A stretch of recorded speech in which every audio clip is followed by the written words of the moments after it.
Americorps needs you now more than ever. What is Americorps? It's your opportunity to help your neighbor and your nation through these difficult times. Americorps members serve their communities by fighting hunger, teaching and tutoring and mentoring students, and responding to natural disasters. Americorps is your chance to get involved and be the greater good. Search hundreds of opportunities and apply at joinamericorps.gov. That's joinamericorps.gov. In the beginning, there was nothing. And then there was the Drunken Peasants Podcast. I gotta get a witness. No! Say, man, you got a joint? No, not on me, man. I don't have facts to back this up. It'd be a lot cooler if you did. That's true. Sometimes I cry. Oh! Lick my butthole, he laughed. From the strangest corners of the internet, here to bring you opinions of the world from an altered perspective. Here are your hosts, the Drunken Peasants. Hello, everybody. Welcome to the Drunken Peasants Podcast. This is episode 753. Going live! This is a Saturday bonus show that you earned. You, the people, earned this last week, and hopefully we'll earn another one before the end of this episode. As you know, we have a goal up at the top of the screen there. It's right now at 34%. We need to reach 100% before the end of this stream to earn another show a week from today. And that show, just so you know, is...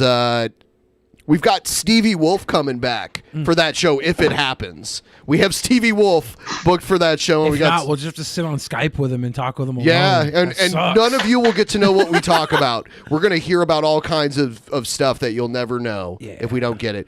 We also have Rickey Shane Page tonight. Welcome, Rickey. Welcome back. Thanks. Thanks for having me.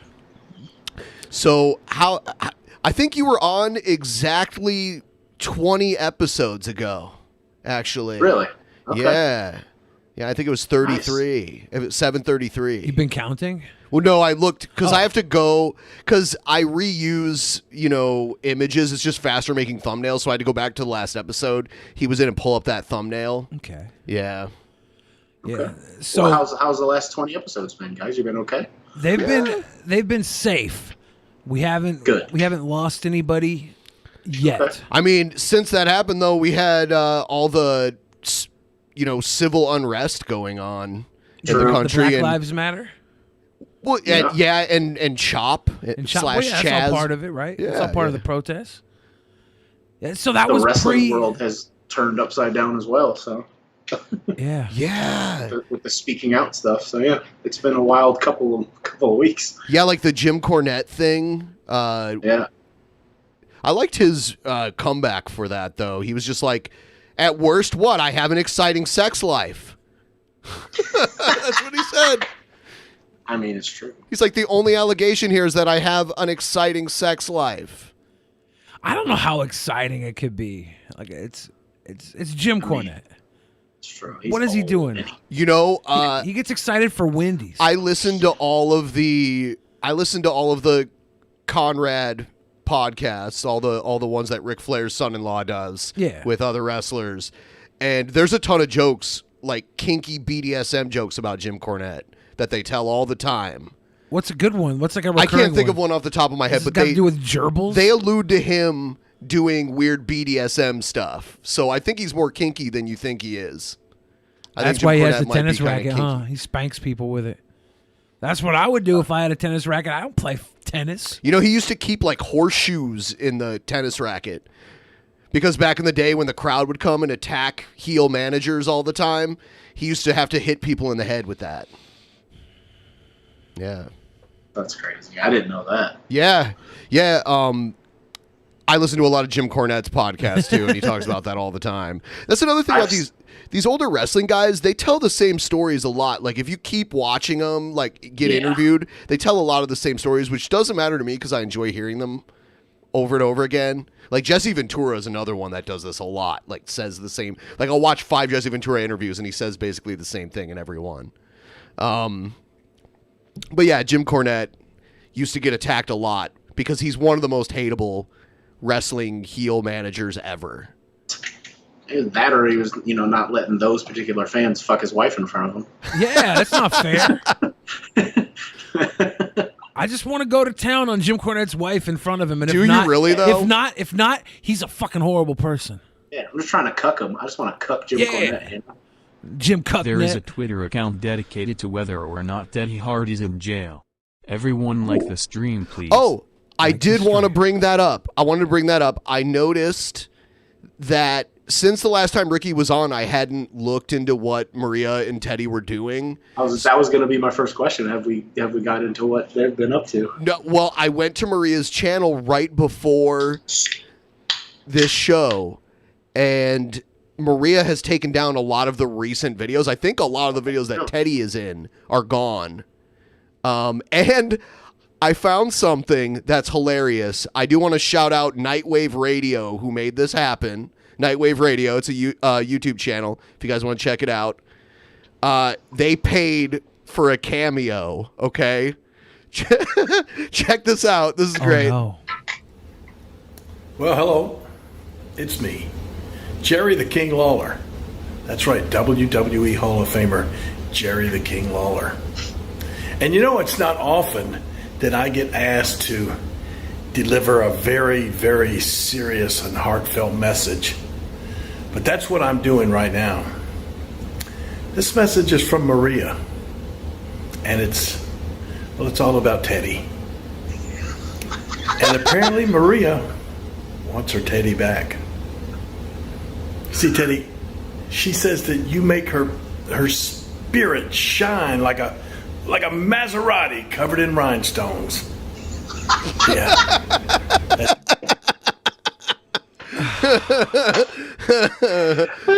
Shining, man. She says she gets choked up when she's around you. She gets choked up when she's around you. So fucked. Says that Samantha's in the past and she promises to pay the tab next time that you guys take Chazin to Chuck E. Cheese. Now listen, Teddy. What is that? What is that a reference to? Jason Reigns, that pedophile who owns that wrestling school in Florida. Chuck E. Cheese. Jesus Christ. Dude. There needs to be more cameo trolls. This is... Yeah, because I've only seen the Chris Hansen ones, Oh, yeah, about like Chris D'Elia and stuff. God. Maria says that you are her Nightwave. Your Nightwave. I mean, she's serious about this. She wants you back. Bad. So, Teddy, if you can find it in your heart to take the advice from the king, man, WWE Hall of Famer Jerry the King Lawler, I'm giving you this advice. Listen to Maria. You mean the world to her, Teddy. She wants you back. You make her spirit shine. So, Teddy, this is so uncomfortable. Make it happen. All right, Maria. Good luck. Oh my God, that's really fucking funny. Yeah. That's super creepy. Dude, Greg Iron has a podcast and he talks about like shitty cameos from wrestlers on it all the time, and he's always showing them to me. They're really fucking funny. Just like these dudes will do anything for money, man. It's crazy. Yeah, we should start Cameo wars. That's what I've people. been thinking about, because I'd probably do a lot of this too. I really wouldn't care. Yeah. Nick Gage is on Cameo now. It's really funny. You think anybody's gotten into like a shoot over a fucking Cameo video yet? I there's no doubt in my mind. People are stupid. So look at this idiot's face. Oh my God. He looks like a melted Cupid doll. Dude, Cupid dolls are so creepy. I'll tell you what, though, he's uncancelable, though, right? Because wasn't he almost charged with rape and stuff at one point? I mean, it's like a known fact that he was like fucking around with like 14 and 15-year-olds back in the day or some shit. People talk about it all the time. Yeah. But that's a lot of the guys back then, right? It's weird how they selectively cancel people, you know? Yeah, it's weird, man. Well, It's because people use canceling as like a weapon, right? Right. Yeah. And sure. it's a form of entertainment too. There's the people who weaponize it, and then they're the people who watch and participate just out of boredom. And the real bad guys never even get canceled. They're just like, oh, fuck you, I'm going to keep doing it. Yeah. It's like Al Franken is the person who's like, I'm going to step down. I guess Roseanne stepped down too, but she didn't really have a choice. She kind of got canceled. James Gunn got canceled for a second, but got hired back. Crazy, man. I never really. Yeah, some of the stuff's not even like it's like not true, or it was like taken out of context, or like what? It's crazy. The world is fucking nuts right now with that shit. I heard Lawler still wrestles, which is ridiculous after he almost died on live TV because he was wrestling. Yeah, he has that Legends contract or whatever that lets them do indie bookings. He almost died. Yeah, but I mean, almost doesn't count. I think it was Sheamus's, like punch over the shoulder to the chest. You know how he like ties him up in the ropes and like does that thing where he strikes him in the chest over and over again? I think that's what did it. Was he in a match with Sheamus? I think I thought it was with The Miz for some reason. No, it wasn't with The Miz. I don't know why I thought that. And then he came back to sit down and do commentary and said a few things that were really slurry that didn't make any sense. And the next thing you know, everyone in the crowd isn't looking into the ring. They're all looking off to the side. I thought it was because there was a fight in the crowd or something. But then you see the paramedics cart off Jerry Lawler on a stretcher. And it was like, holy shit. I thought he was dead. I thought he just died on TV.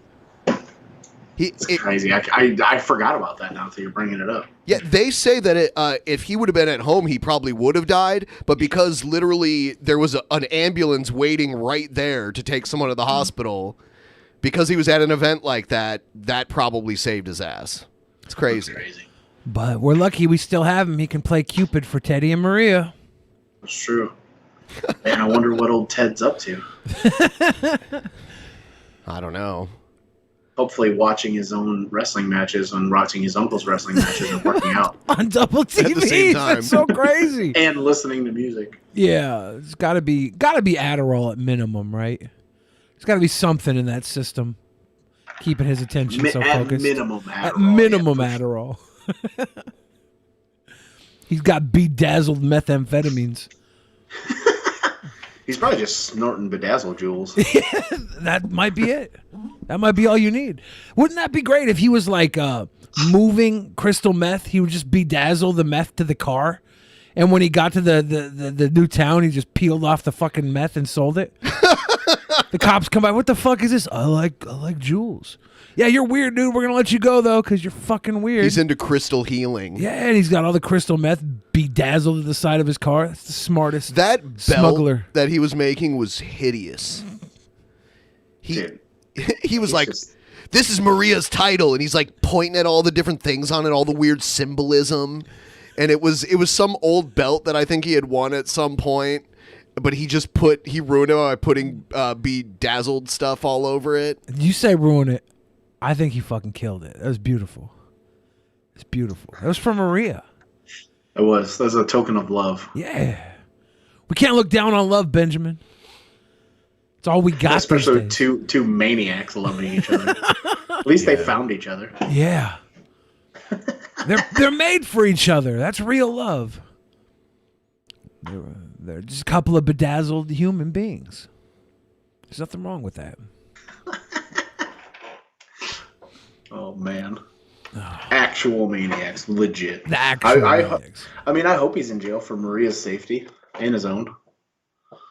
I don't know. I had him on Facebook, and he was like talking about a bunch of stuff maybe a month ago, and I haven't seen him. Oh, you had Teddy on there? Yeah, like they recommended me Teddy Hart. I was like, oh, that's stupid. Let's do it. And you were DMing with him? I didn't fucking slide in his DMs. I'm like, what am I supposed to do? Be like, hey, you want to bedazzle me something?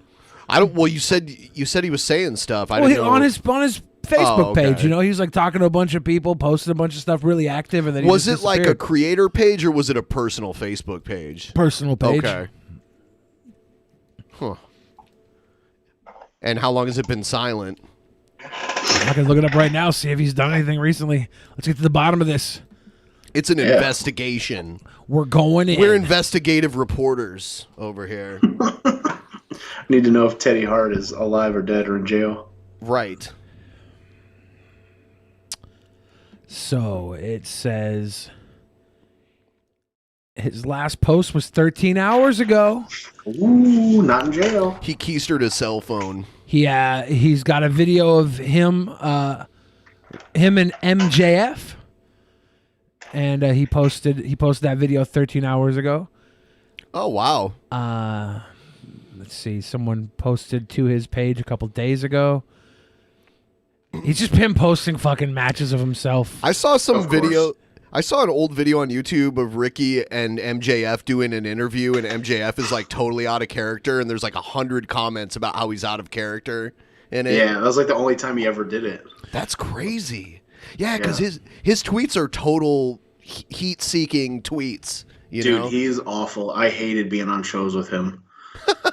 Because he would be at the merch table, be like, "Oh, you fat piece of shit, go fuck yourself," and like blah blah blah. And I'd be like, "Dude." And I remember one time I was talking to this dude who like does graphics for me, and he was just like, "Hey, tell your boy he's missing all his teeth," and I'm just like, "Dude, shut the fuck up!" And I used to yell at him. I'd be like, "Max, stop being an asshole at the gimmick table. If you want to do that, go do it by someone else, like, or just have your own table away from everybody." For real, go get your own tables. Yeah, like because like he would just be next to me because we're friends, and he'd just be fucking talking shit, and I'm just like, dude. I remember when he got signed to AEW, he like flicked someone's hat off, and I just texted him, and I was like, "Yo, you can't be doing that shit anymore. Like you're on national television." Do you think can't he's be, like, been humbled, or do you think he still does it and gets away with it? I think he just learned that he's on television, and he could possibly be sued. Yeah, you know what I mean for stuff. So I think he just smartened up a little bit. Was it at an AEW event or at like? It was like outside of an AEW event. I think like out like.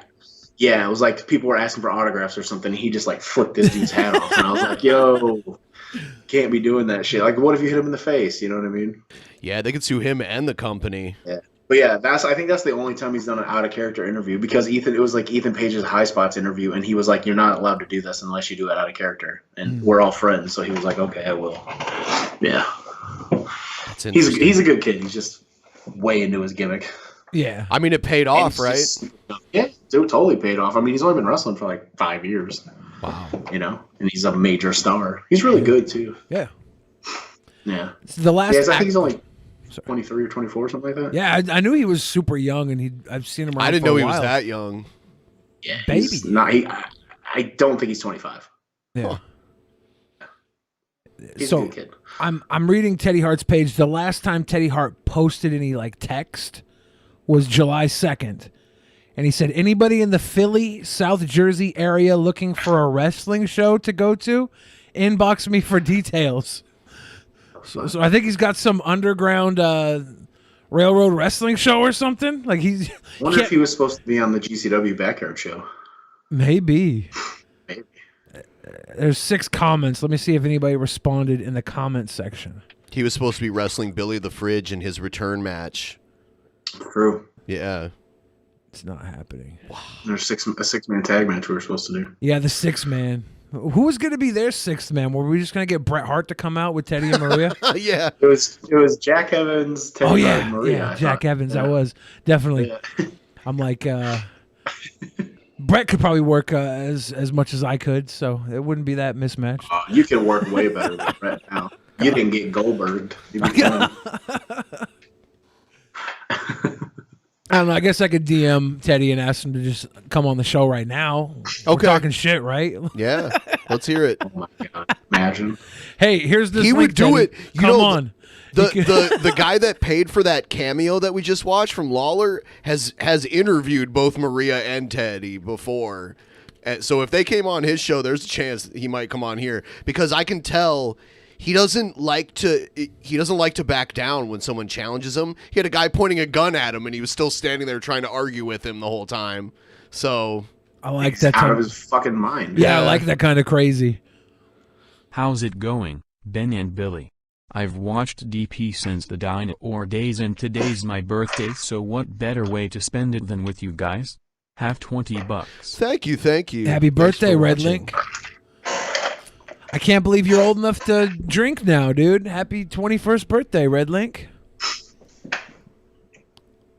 And it said Dynor correctly. I can't believe the TTS knew how to say that the right way. They learn. The robots know. Oh, by the way, Rickey has a Twitch channel, and I have it linked in the description if you guys want to follow him there. Yeah, nice. Thank you. Yeah, no problem. Appreciate that. Yeah, I'm playing Last of Us right now, scaring the shit out of myself. Is it Last of Us 1 or 2? What, the first one? Because I haven't played any video games in the past 15 years. So I'm getting caught up on ones people tell me to do. So yeah, I heard it was good. I know a lot of people were talking about The Last of Us 2 recently. Yeah, it just came out, I think, like last week or some shit. I don't know. Was there a gay sex scene in The Last of Us 2? That sounds fun. I want to watch that. I don't know if it was, though. That's what I heard. I heard people talking about it. Everybody's up in arms about something. There's a gay sex scene, really? I guess. I don't know. Leave it to Billy to know that. That's probably the one thing he knows about the game. That's literally the one thing I know about the game, yeah. I don't know if it's zombies. I don't know if it's World War II. I don't know anything else. If there's anything out there that has, like, one brief moment of something oddly sexual, that's the one thing he knows about it. That's the one thing that's what all people talk about. I got hearsay. I pick up the hearsay. Okay. If someone's talking about something, my ears to the ground and I listen. I mean, it's got to be like one of the first gay sex scenes in a game, right? Like, I mean, if this is even true, like didn't watch the scene. I thought I saw someone post a clip of what I thought was gay sex, and they were like, "The game really isn't that bad," and I was like, "Yeah, it looks nice to me." Oh my god, looks pretty good. Looks pretty good. The Last of Us, with The Last of Us left over, got to blow each other. Is that what the game's about? I guess. I don't know what else to do, man. No, we're gonna. This dude I work with has a rule with whether or not he likes a movie, video game, or TV show. It has to have the three major blows: a death blow, a blow-job, or cocaine. And it's a great rule of thumb to whether or not he likes movies. So what's his favorite movie? Yeah, what's the trifecta? What's one that hits? I'm not sure. I guess probably Blow. I would assume. Right? Does that have it all? Yeah, I think so. Yeah. Right? Does it have a death blow? Yeah, I'm sure people get killed. Right. Yeah. Yeah. Yeah, well, maybe Scarface, yeah. Scarface. Is there a BJ one. in Scarface? Blow, it's in the damn name, right? There's got to be a blowjob in Scarface. Wasn't Michelle Pfeiffer just dancing around it, smacking her face, headbutting the dick or something? I can't remember. Oh, Forrest Gump. Does Forrest Gump have all three blows? That'd be great if it did. It probably does. Yeah, it probably does. It probably does. I don't know what love is, Jenny. Shut up, Forrest. I'm going to blow you. Okay. Yeah. That's a good rule of thumb. It's got to at least have two. I think it's got to have two out of the three. If it's what got about all the three, basketball diaries? Basketball diaries? Is there a death blow in there? Does anyone get killed? I don't know. I remember being a little kid. There's definitely the other two blows. Yeah, I saw as a little kid. I remember Leonardo DiCaprio getting blown by an old guy in a bathroom stall with a mustache. Yeah, he had a mustache, or the old guy did. The old guy. I don't remember that much. I was a little kid, dude. You know that was like a broom. You know. It was a broom? Well, no, it felt like a broom. Oh, I never thought about that. Never thought that far. All right, clean sweep. I have to move on from this conversation. We're gonna do the news segment. He called me sir. It got me so humiliated. People are discriminating against wolves. Wow. They're laughing at us, at our stupidity.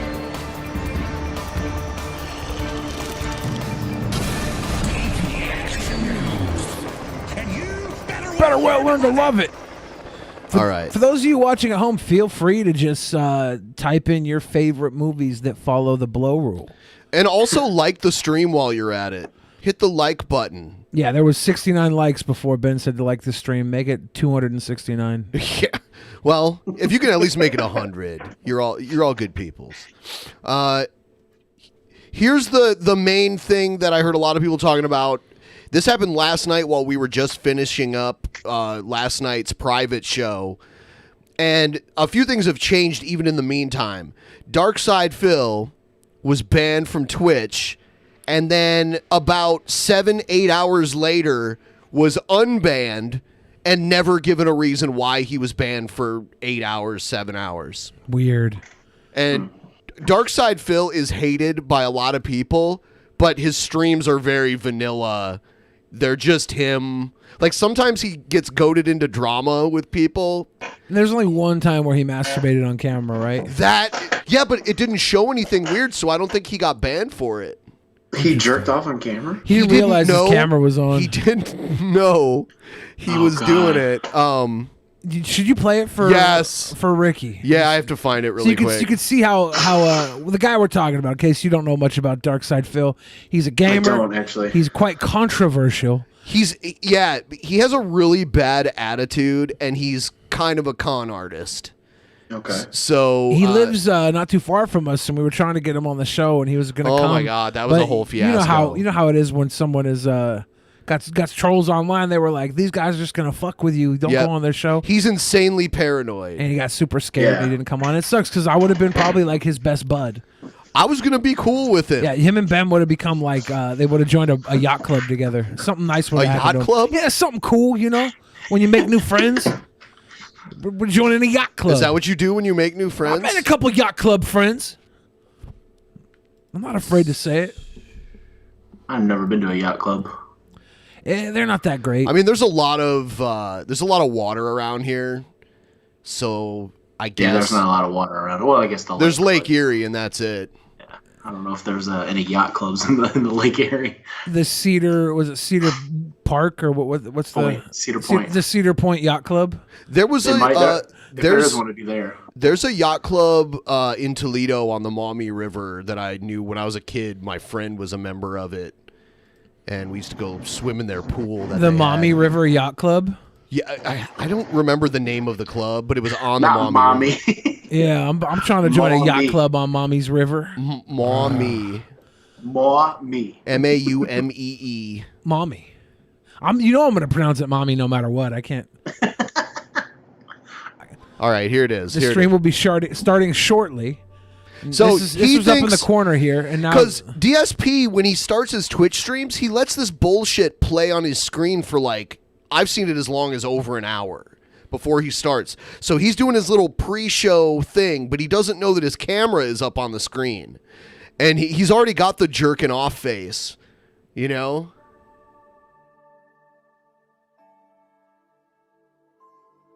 Yeah, he's definitely got a jerking off face going on. Just wait. Oh, not just the face. Look at his damn wrist action. Oh, yeah, it's going. He holding his breath?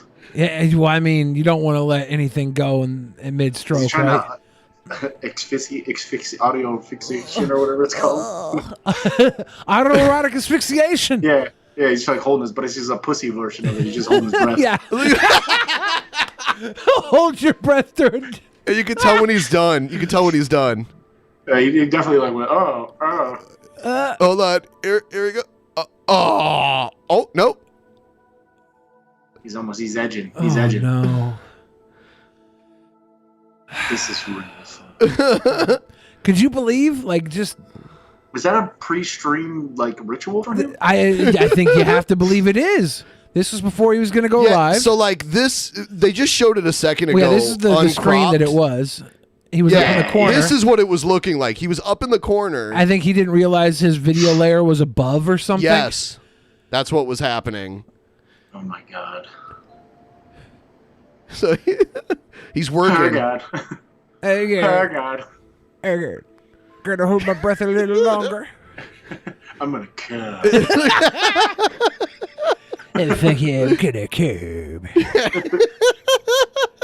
Is this sped up or is he done in 20 seconds? I don't think this is sped up.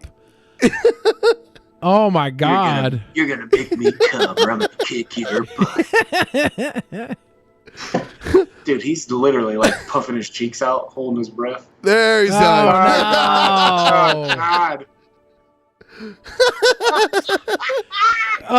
And then this is the part where he recognizes that so you get to finish? He did finish. What's up, everyone? When he threw his head back like hello, that. and welcome. Oh, the camera's on. The camera's on the whole time, huh? Oh, the camera's on. The camera's on. I don't even know. Didn't even know. Hello.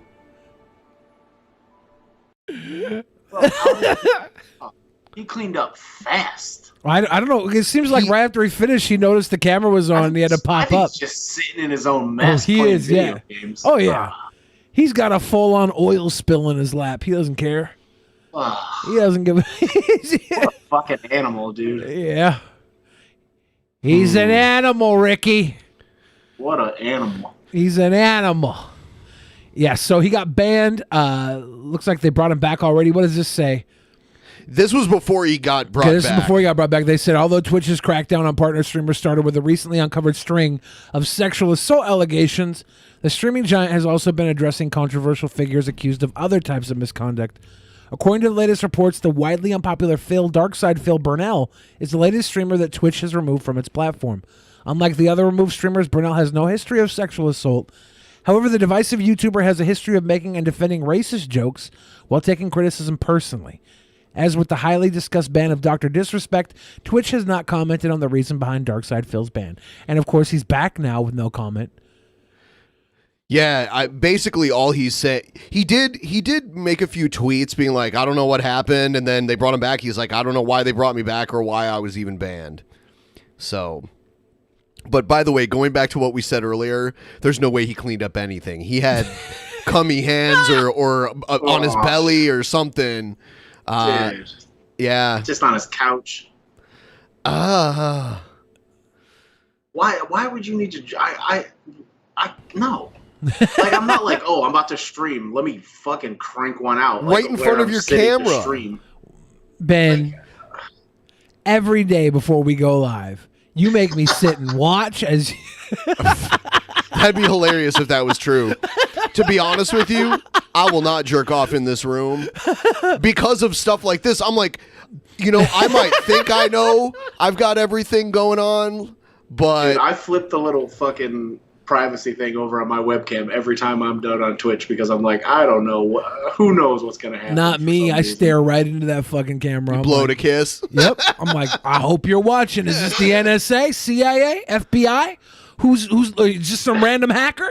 You guys getting the full package. You're about to see my cum face. I just saw Honest Red ask a question in the pleb chat. Who accidentally does a live stream? Do you know how many examples there are? There's the Jordan Peterson one. There are so many examples of people accidentally streaming and didn't realize they were. I was naked on Twitch one time. I didn't realize. Yeah, so a lot of people. It has happened an unbelievable amount of times. It happens. Educate yourself, Honest Red. It happens. That's funny. I think I actually got like an email about this guy from Twitch that some reason we got banned. They sent like a mass email out or something. Now that I'm thinking about it. Yeah, the Dr. Disrespect stuff is so crazy because he like, it's been almost, a month since he got banned? It's been a while. Yeah, and he still there's doesn't no know. comment from anybody. Nobody knows. I know I talked to Keemstar quite a bit, and he's like freaking out. He's been like blowing up Ninja trying to get information. Nobody knows. The weird thing about Twitch that it honestly doesn't do better than YouTube is it doesn't give you second chances. It can literally just ban you outright once. YouTube, at least, unless it's a really bad thing, will give you 3 strikes, and the strikes expire over time as well. Like, you have to really fuck up on YouTube to just get the insta ban. But Twitch can literally just destroy you in like a moment's notice. And I've seen it happen to so many people, and they had to fight to get their channel back. Like it happened to Casey Tron. Yeah. That's one way that I think YouTube is better than Twitch. I had multiple friends who left for Mixer because Twitch like banned them without like any real due process, and now Mixer's dead. They went and built up on Mixer, and then when Mixer died, they were like, "Fuck, what do I do now? Like, what can I even do?" That's crazy. Yeah, but that's the life, You can't just expect. That's true. Expect everything to go perfectly all the time. You got to duck and weave and bob and noodle and whatever. I don't know how to survive. I don't know how I'm here right now. Comes back to the canceling thing. Maybe these people are just getting canceled for no reason, and they're getting their fucking livelihood taken away, which would suck. It would suck, but like, you kind of have to take hits in life. That's what life does, True. They throw shit at you. You get hurdles, and you either you overcome them or you fall. Yeah. That's life, with or without Twitch banning you or you getting canceled. There's always going to be something. You know, people get much worse than fucking canceled, and it comes. Is there any other live streaming thing besides like Twitch and YouTube? Because I know YouTube's getting harder and harder to do stuff on. There's D Live, which is very underground. It doesn't have a large user base, but it does get used. And PewDiePie kind of brought a lot of attention to it because he did a few streams there. And then, you know, there's smaller ones. Well, and then Facebook is doing a new thing that's going to be like Twitch also. Yeah, when Mixer ended, they brought in they like sold out their company to Facebook Gaming, and all the Mixer partners got offered, I think, $2,500 to join Facebook Gaming for 3 months exclusive. So a lot of people opted out. I know the bigger guys like Ninja were going to have their contracts doubled if they sold them over to Facebook Gaming. Didn't quite work out for Facebook Gaming. I love how Joe Rogan just said, fuck all of this, and they're just going to Spotify. And Spotify's going to deliver video as well. Yeah, that could be a game changer, actually. For sure. If Spotify is very hands-off with it and they just host and they don't have these weird, ever-changing, inconsistent guidelines, then fuck, I'll take the show to Spotify. You should write to Spotify and tell them what you've been running and what we got going. We'll tell them we got a little wrestling podcast on the side they can pay us big money for. We'll get Rickey Shane Page, Scott Hansen to be on with us. I see pay big money. See another comment. McJuggernuggets made a video site trying to compete with YouTube. Yeah, we actually had McJuggernuggets on here. Yeah, telling us about his site. What was that, episode 666? I think it was around there, yeah. And Storyfire is still growing. There's a whole big It's not a live influx streaming platform, though. Yeah, and it's not open. Video's not open for everybody. Right now, so the social media aspect of it's open for everybody, and they have video for the chosen creators. And I know they just got added like 30 or so new creators this week. Some bigger name guys. And by the way, Our podcast is on Spotify currently. You can catch the audio version there. We just don't have our video version up there at this point. But who knows? If they start hosting video, I'll at least do it in both places for a while. See how things work on Spotify. I'm telling you, go to Spotify and sell out and get us all some contracts. We'll get Rickey a little contract too. What? Why do you think I would be able to do that better than you? You're kind of a you're a master bullshit salesman. You run the show. It's not bullshit, dude. You show the numbers. You say, look, Spotify, 753 episodes. Every episode, so funny. Billy the Fridge is on it. Hilarious guy, very tall, handsome. Tell him all this stuff. And that's why you need to do it. Yeah, exactly. But I know they're buying up little shows left and right. They got an audio podcast with Keemstar and FaZe Banks, Mom's Basement. They put big money into. They bought him a bunch of billboards for like Times Square and all around the L.A. and in Keem's hometown. So is it going to be a video? Like, is it only going to push to podcast players? Or is it video? Yeah. I don't know. I do know that like you can have music video added to your songs if you're a music artist now. I saw a few web videos play with people's music on Spotify. I want to see if I can get my music videos put on Spotify now that I think of it. Because I get a good Spotify listen. If I could add video to that, it might get my numbers up. Get some more. I wonder if like Rogan's going to be able to play videos and stuff, because like I know before it was like, oh, YouTube's going to kick us off. It's going to kick us off or whatever. And it's just like I wonder if he's going to be able to do like that and like music and shit. He probably will, honestly. Which would be cool, I think. Well, with Spotify, they have like the ability to license out music, I think. Right, but even if you're using like a clip of a news segment, normally it outside of YouTube, that shit doesn't get flagged as easily. It's only on YouTube where people know everything can be re-uploaded, that there's all these safeguards in place against it. Yeah. You know, like there's never been an issue with the audio version of the show using clips from stuff. We don't rebroadcast everything unedited. So that's never a problem. So it's like all the YouTube stuff because like they're trying to make it more for kids and stuff. Is that why people are getting flagged and stuff a lot? That's one part of it. There's also advertising guidelines, and also I think they have an agenda too. They want only a very specific set of views. So even if you fall like 90% within those views, that 10% where you're not within it, that's an issue. I think that's part of it too. There's been a few like targeted campaigns against YouTubers. Remember Mumkey? Mumkey, yeah. It's every time that a YouTuber gets outed for being questionable, the advertisers get to pull out. So they get to pull their ads from YouTube because it violates a contract for like how you a decency contract or whatever. Monkey Jones was a YouTube creator that made satirical videos making fun of Elliot Rodger, the first famous incel murderer, mass shooter guy.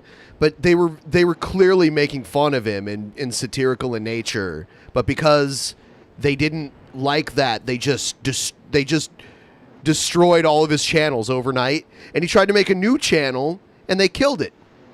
Like, instantly. All because of that.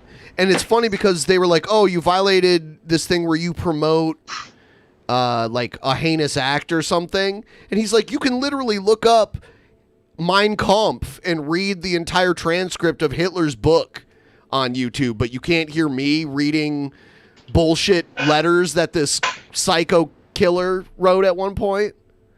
I don't know. Yeah. That's weird, man. If everybody would just be really kind and sweet and nice, we'd have a better YouTube. That's the problem.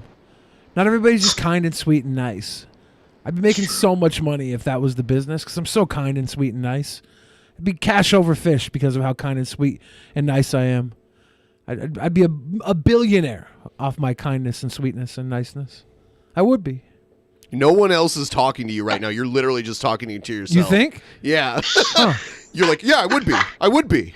You're really trying to convince yourself. No. Okay. Let everybody know. Mm-hmm. Yeah, DarkSidePhil is back already, so this story is more questions on the bannings. Like, I don't know what is going on with Twitch right now, and it scares me because I love Twitch. I watch Twitch probably 4 or 5 times a day. Oh, yeah? Check in on all my little Twitch friends, say hi, blow kisses. Nice. I'm bad with getting people when they're live because I sleep weird hours, so if I see someone live, I jump in and say, hi, how you doing, buddies? I thought this was kind of funny. The daughter of a candidate running for a seat. Michigan candidate's daughter urges people not to vote for him in viral tweet. Yeah. Oh, no. Oh, shit. Yeah, you're grounded. Here's the tweet. If you're in Michigan and 18 plus, please, for the love of God, do not vote for my dad for state rep. Tell everyone. Oh, no, Steph, what are you doing? Yeah. What are you doing, Steph? Shit. How old is this girl? Is she just like a mad teenager, or is she like older? She looks old. Yeah, she looks like she's over 18. It says 23. We can assume that's her age. There it is. And it says she lives in Phoenix, so she doesn't even live with in Michigan where her dad lives. So, yeah. Reagan addressed his daughter's tweets in a lengthy statement posted to Facebook on Thursday afternoon, saying in part, I'm happy that she feels confident enough in our relationship to express her opposing thoughts so publicly. Oh, Papa. That's such a politician answer. While encouraging her and others to voice their own opinions. The candidate told The Hill on Thursday when reached for comment that he was not completely surprised by his daughter's words, given her whoring mouth. Oh, no, giving their disagreements over issues. Wouldn't that be great if that's how he responded? Most people were more just honest. They were just like, you know what? Fuck that bitch. I don't even like her anyway. Yeah, Why she moved to Arizona? I'm not even sure I'm her real father. That would be. You were adopted. That's how you respond. You were adopted. Done. Daughter's words given their disagreements over issues like systemic racism, the existence of white privilege, and Black Lives Matter. A lot of students, when they go off to these liberal university campuses like the University of Colorado, the University of Texas in Austin, and she went to the University of Colorado in Boulder, and They just kind of get sucked into this Marxist communist ideology. Oh my God. So he's like, she got educated. That's why she doesn't like me. I'm glad that she got educated. Right. And she and I just don't see eye to eye when it comes to the whole socialism, communism, Marxist philosophy. He's like hitting her with all the triggering words of socialism and communism. Right. Socialism, communism, not the same thing. When you're fucking red scaring your own daughter, how great is that? Yeah.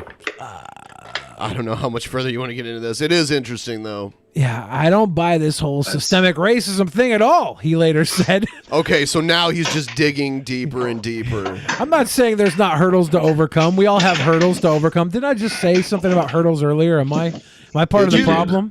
Am I part of the problem?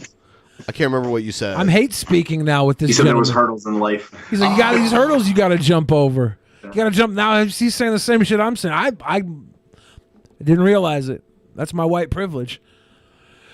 You know, as quote unquote rich white Christian male, people look at me a certain way, and it's not always good. Oh, see, he feels the glares of racism because they look at him for being rich and white. We should all be rich for a day. Like everybody in the world should get one day of being rich, just to get it out of their system. And if they want to continue that lifestyle, then hustle. But a lot of people will be rich for a day and they'll be like, God, that wasn't worth it. I'm much happier just being alive and kissing people, kissing your girlfriend on the mouth type of shit. Can we start? I'm gonna run for president. I'm gonna make sure everybody in America gets to be rich for one day. It's one of the dumbest things I've ever heard in my life. Are you serious? Yes, because what do you mean? First, define rich for a day. What do you mean?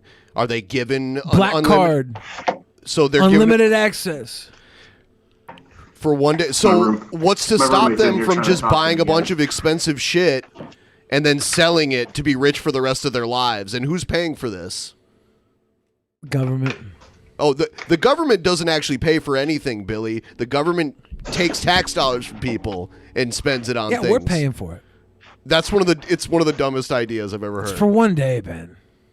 One day for everyone in the country. Do you know how many days that is? You know how many consecutive days of there being one person that has unlimited money to spend for one day? And like I said, there's several loopholes where you could just make yourself rich for the rest of your life. Okay. And by the way, that would devalue money too. It would cause inflation. Here we go. Because when everyone is rich, the value of a dollar is way lesser. If everyone was a millionaire, you couldn't pay anyone to do work for like minimum wage or even slightly above that. Ben, you're right. I've already fixed this problem. We're going to take the median amount spent by the top 1%, and we're going to let everybody spend that in one day. Like Brewster's Millions. Whatever the average rich person spends in one day, you'll be able to spend in one day. That puts a cap on it. So this is a better idea right here. Putting an electric fence around a bar so that people can't infect your bartender with COVID. I say do this as president. You've got my vote. Your dumb rich for a day idea, throw that one in the shitter. So you'd rather just electrocute people? Yes. That's the sadist in you. I care. I'm a sweet boy. You'd rather do you believe in the death penalty too, Ben? I actually don't. Did you hear they just killed a guy with a federal death penalty for the first time in 17 years this week? That was a federal execution. Yeah, the first federal execution in 17 years. Yes, I heard about that. Yeah, I'm not pro death penalty. Just pro like electric fence. Electric fence. You need a good zap. Like cattles. Oh, I guarantee you would get shocked like 4 or 5 times on like one of your benders. Yeah. You know you would catch a good shocking. Yeah, I would. I've seen you drunk walk before. Yeah. That's going to sober your ass up. Yep. That's why I need it. What if it's just LSD on the wire and you get like electric, what do they call it? Electric light show? Little electric light show? You start tripping out. It's a waste of LSD. Does it say where in Britain this is? Yeah. Over the past few months, Americans have demonstrated the difficulty of maintaining social distancing protocols, and that's while sober. Once alcohol gets involved, things get even worse, since it's impossible to wear a mask while doing shots or making out with a stranger in a utility closet. In recent weeks, the English have also seemingly thrown caution to the wind to the point that a rural pub keeper has come up with an exciting new way to keep customers in line. Electric fencing. Yeah, you can see it right there. Is that legal? Warning, electric fence. This old guy's sitting there like, oh, I'm going to piss on it. They're going to take the piss out of him. People are like sheep. Sheep keep away, people keep away, said star-in proprietor Johnny McFadden in an interview with Reuters. The Tiny Tavern, which McFadden claims is the first and last rural pub in Cornwall, needed to be outfitted with some kind of perimeter in the bar area, but McFadden quickly realized that ropes became meaningless once a person has had a pint or 5. Electric fences, though? The majority of drunk people are able to respect the awesome powers of electricity. I wonder how high the voltage is. Like, you should have a match in this bar. Probably not enough to knock you off your feet. Probably just a little zap. It's probably almost like the dog collars that we put on. I can't imagine it's like a taser or something like that. I still think Ricky should have a barroom brawl in this pub with the fucking electric fence. That'd be money. You know, Cornwall's almost like the Florida of England because it's like very far south. It's like the most southern part, and it kind of is phallic looking. Like it's kind of like England's tallywhacker. It's England's penis. Weird. Yeah. Here, see. Oh, this is the dick of England. Yeah, Cornwall, the dick of England. I'm trying to think of the England and America having a gangbang with what? What do you think? Probably France. Fuck. Or hold on. If you want something that's like in between us, maybe like Bermuda. The triangle is vaginal, right? The Bermuda Triangle. They could fuck Ohio because the mayor of Cleveland said that he was like, I know Cleveland is like the butthole of America. The mayor of fucking Cleveland said this in like an interview on the news. He called Cleveland the butthole of America. Oh my God. We used to call it the armpit of America. The frigid armpit of America. Yeah, I've never heard butthole. That's like... He said this on the news. He said it was the butthole. He's like, I know people like to refer to Cleveland as the butthole of America. And I was like, what the fuck? No, I've heard armpit, but not butthole. Yeah. This was recently, like maybe a week or two ago. That's the mayor of Cleveland. He's rebranding for tourism. He's like, come on to the butthole of America.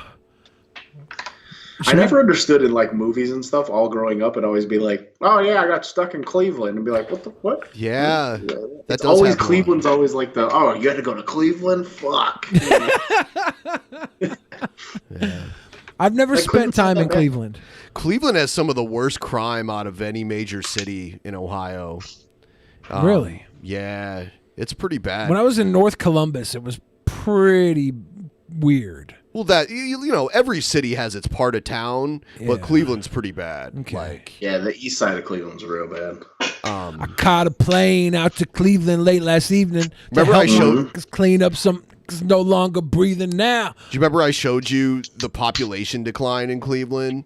Like it used to be, it used to have, I think, almost 1 million people, and now it's way less than that. People are just leaving there in droves. Columbus and Cincinnati have growth. Those are the only 2 major cities in Ohio that grow. Everyone else is getting the fuck out. Good. We get them out. I want less people in Ohio. There's a lot of people in Ohio. It's like 12 million. Keep Ohio a secret, bro. Is it a secret? Yeah. Well, everybody thinks it's a shit. Everybody thinks it's a butthole, and it's not that bad. No, you know what? I tell him that all the time because he's like, yeah, the only people in Ohio, they just want to leave. That's all they want to do. If you're born in Ohio, you just want to leave and get out. Well, yeah, because my dad got out, moved here. Your dad's one person. You left as well. You left as well. 2 people in his life. Yeah. The 2 people I care about most, you and my dad, Ben. You left. But no, like one thing about Ohio is I feel like the people in Ohio are some of my favorite people ever. True. Like they have to be better people because of how mundane most of Ohio is. True. That's how I've always felt about Ohio. Is it's the people, and I would go to Ohio 1,000 times for the people. If you're from Ohio, though, you know where it's not mundane. Club Raj? Yeah. No, I mean, maybe I've never been there. Oh, I've been there. I had friends that hit me up after we talked about it on the show once. Then they had been there because my friends, a lot of them live in Fremont, and I guess it's right there. So, yeah, it's in Fremont. Yeah. Yeah. That's funny. Yeah. Local references, yeah. Get it? Yeah, in 1950, Cleveland had a population, the actual city, not even the suburbs, had a population of 914,000. And now I lost my place, but I think It's not 914,000 anymore. no, it's like let's see. Yeah, it's 396 as of 2010. They're estimating 2019 381. We'll see the official numbers when the census is done being counted, but that's almost Toledo numbers. Like Cleveland's getting close to Toledo's population. I think it's only like 100,000 more people than Toledo in Cleveland. Now that's Cleveland proper. Cleveland has a ton of suburbs. There's I think there's probably like 2 or 3 million in the like greater. Nobody lives in Cleveland right here. proper, dude. Yeah, Like, it's like Detroit. There ain't shit down there. There's not like it's just like There's it's right the- on the lake. It's like weird. There's the flats, man. The flats are open again. Yeah. The flats are open again. I heard yeah, Cleveland which is weird. rocks. They did this stupid thing in Cleveland where they back in the 80s where they tried to set the world record for the most balloons released into the air. Yep. And it polluted the entire lake.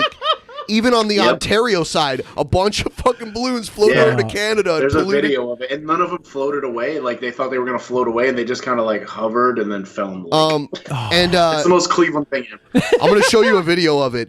And these boaters got lost in the lake. And normally it would have been easy to find them with a helicopter, but they died because there were so many things floating in the lake. But Big Chuck and Little John hosted it. So Yeah. only people from Ohio or Cleveland will know who Big Chuck and Little John are. But Even I know who they are. Yeah. Really? Big Chuck and Little John? Yeah, they were like local celebrities. They had like a TV show where they would play skits in between playing movies on like the local Fox affiliate. And like they just have these like really old skits, and like one was a little person and the other Little John, and then Big That's Chuck. awesome.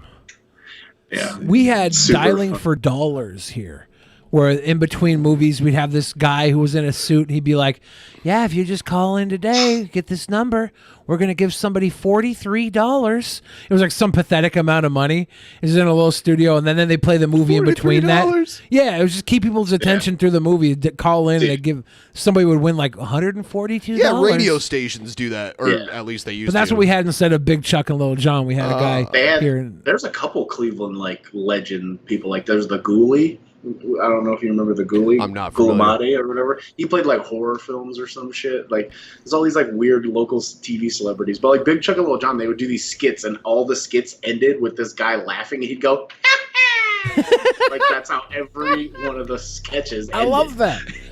Everybody should send in their local heroes that we don't know about. Everybody send that into the show.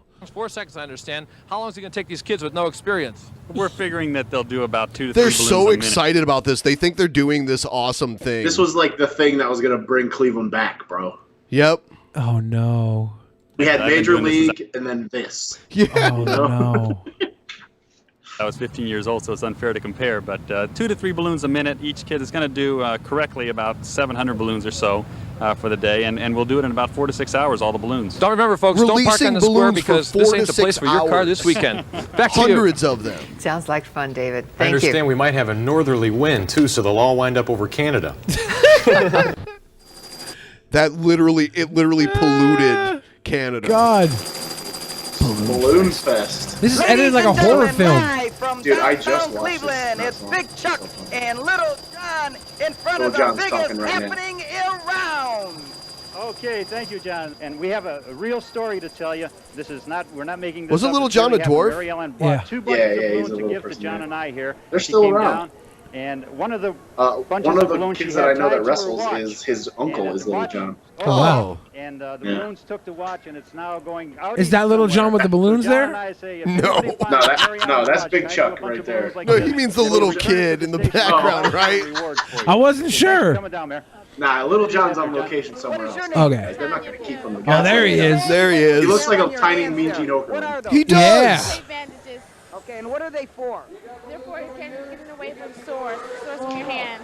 Yeah, see, they had to wear bandages around their fingers to stop getting blisters from all the fucking balloons they're about to release. So great. It looks like a swarm of insects. It looks like a giant swarm of bees. Look, they have a giant... Oh, look at that. Oh, my God. They have a giant net with a bunch of them inside of it. March of this year. Why did they think this was a good idea? Where the fuck do you think these balloons are going to go? To space and then just disappear? Yeah. You fucking idiot. Oh, I wonder how much money they spent on this. Did they get sued for cleanup? I don't know. This looks like a weird mixture between Independence Day and It. Look at all the people. They have all of those people just filling balloons and then releasing them up into that net. I forgot how ridiculous this is. I absolutely love it. My wife and I have even talked about moving. Is that here. Harvey Our friends in LA Whippleman? think we're nuts, but it is a wonderful place. If I had money to invest, this is where I'd be invested. Very, very good. Thank you. Thank you. Okay. Now, we were just talking. It's a horror film. 9, 8, 7, 6, 5. Okay, the little yellow kid back there, 3, 2, he grew up to be somebody. Look at this shit. That's Tower City right there, right? Yeah, that's like right downtown. Yeah. Oh, my God. This looks like a terrorist attack from the circus. Yeah, it looks like some neurotoxin that they're releasing. That's fucking crazy, dude. Yeah. Going up in the air at this very, very moment. Look at the cloud below. We did it. We did Little John's selling out. Oh, man, it looks like a damn Al-Qaeda. ISIS. They got a fucking helicopter. They're acting like the Indians just won the World Series or something, but they did. Indians won the pennant. You're right. The Indians won the pennant. Yeah, Lil Jon's quality hype man. To actually be down here and see the multicolors that are going up in the air at this The moment. multicolors. This is it. Dude. 1 million, 1.5 million balloons. Oh, that's not enough. Release these other ones. Ladies and gentlemen, there is no mistake on the lake anymore. Cleveland has now. It is literally on the lake. It is literally a mistake. They were on the calling lake. it the mistake on the lake, and this was their answer? The stadium in Cleveland was called the mistake on the lake. Because the way they built it, it got this crazy wind off the lake, and it would go into the stadium and swirl around, and it was fucking freezing all the time. So they called the stadium the mistake by the lake, and then they eventually tore it down. Oh. Yeah. Has there been one good thing Cleveland did? LeBron James. Yeah, but he left both chances he got to But play. he got them a championship. Championship, yeah. Yeah, he did. That was after he already left once to go win his first championship in Miami. Yeah. Broken the Guinness Book of World. Everyone was so mad at him, and I'm like, they're going to welcome him back the very moment he wants to come back. They put that fucking sign back up on that building in downtown Cleveland so goddamn fast. Oh, yeah. World records and released over 1,500,000 balloons. Think of that, Chuck. The Guinness Book of World Records, the Cleveland home of the Rock and Roll Hall of Fame. All of this in Cleveland, Ohio. The All-American City. How many events can we take over in 19? Look at that. That is hideous. Dude, that's awful. I can't wait till there's birds dying and Of course, kids crying. There's no way. They just went in the lake. I heard all this flew over to Michigan, and that's what's dirtying Flint's water. Oh yeah, these are lead balloons. The balloons, yeah, they fucked up the water system in Flint, dude. It is a pure environmental attack. It's been an exhausting search for these Coast Guardsmen. They've been out on the water most of the day looking for two 40-year-old Cleveland men, Skip Sullivan and Raymond Broderick. They went out fishing about an hour before. They were going to send helicopters out to look for them, but they can't see through the cloud of balloons. Right. These poor men are the dead. helicopter is filming the balloons flying away, so it was otherwise disposed. Get the fuck out of here. Poor guys picked the wrong day to get lost. But last night's heavy storm blew through. This is their boat, a pair of life jackets they still did. in it, along with a hat and a fishing pole. The boat's motor is gone. Its sides are battered, apparently from pounding all night against this section of the breakwall off Edgewater Park. That's where the Coast Guard found the boat about 8:30 this morning. Ironically, that big balloon launch in Cleveland today is one of the things that's making this surge so tough for the Coast Guard. God damn it! God damn it! God So damn funny, it! dude. How could it get Such a Cleveland ass thing, dude. How This is the could it most get Cleveland any ass thing of all worse? time. How could it get any worse? Ironically, the mistake on the lake. We have a sequel. There was a fire. There was a fire. Like the lake lit on fire in Cleveland. Well, it was the Cuyahoga River, Cuyahoga, which leads into the lake. It was that has so much shit on it from manufacturing back in the day that it caught on fire, and it just burned for like weeks. Apparently, weeks. So like they call it the Burning River. That's like a Cleveland thing. It's the Burning River. Wow, Cleveland. Can you imagine trying to find somebody floating out here or even spotting a life jacket with all these balloons on the water? It's like trying to find a needle in a haystack here, because you're looking for more or less a head or an orange life jacket. And here you have a couple 100,000 orange balloons, and it's just hard to decipher which is which. Oh God. A day later, the bodies of the two fishermen washed ashore. Because of weather, 60% of the balloons launched landed here instead of the planned 10%. Many of them were found on Lake Erie. Yeah, it was not recognized by the Guinness Book of World Records. They did it all for nothing. They did it all for the nookie. Where did they think they were gonna go? Like, where was the planned destination for 90% of these balloons? Honestly, this is nuts. I love how they the kicked it off with, "This is no longer the mistake on the lake." My guys, it's worse. It's a mistake literally on the lake. Covered the lake and caused concern on Saturday are no longer here today. No one's quite sure where they went, but at least they're no longer posing a threat to fish and wildlife, and they're not littering the lake.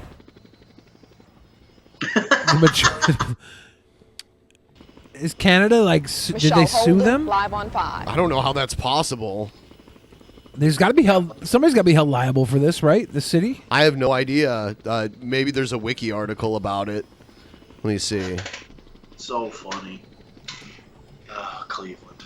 Sorry, but Big Chuck and Little John are great. Let's not. Oh yeah, they were the highlight of that entire thing. Let's not get. Let's not blame that. Oh no, a gig's a gig, right? Yeah, if I'm gonna have a gigantic balloon terrorist attack in my city, I want it to be hosted by Big Chuck and Lil Jon. Deaths too. They're calling those two fishermen deaths caused by the balloons. Really? 2 lawsuits? Non-fatal injuries, multiple horse. Oh my God! What is this? What?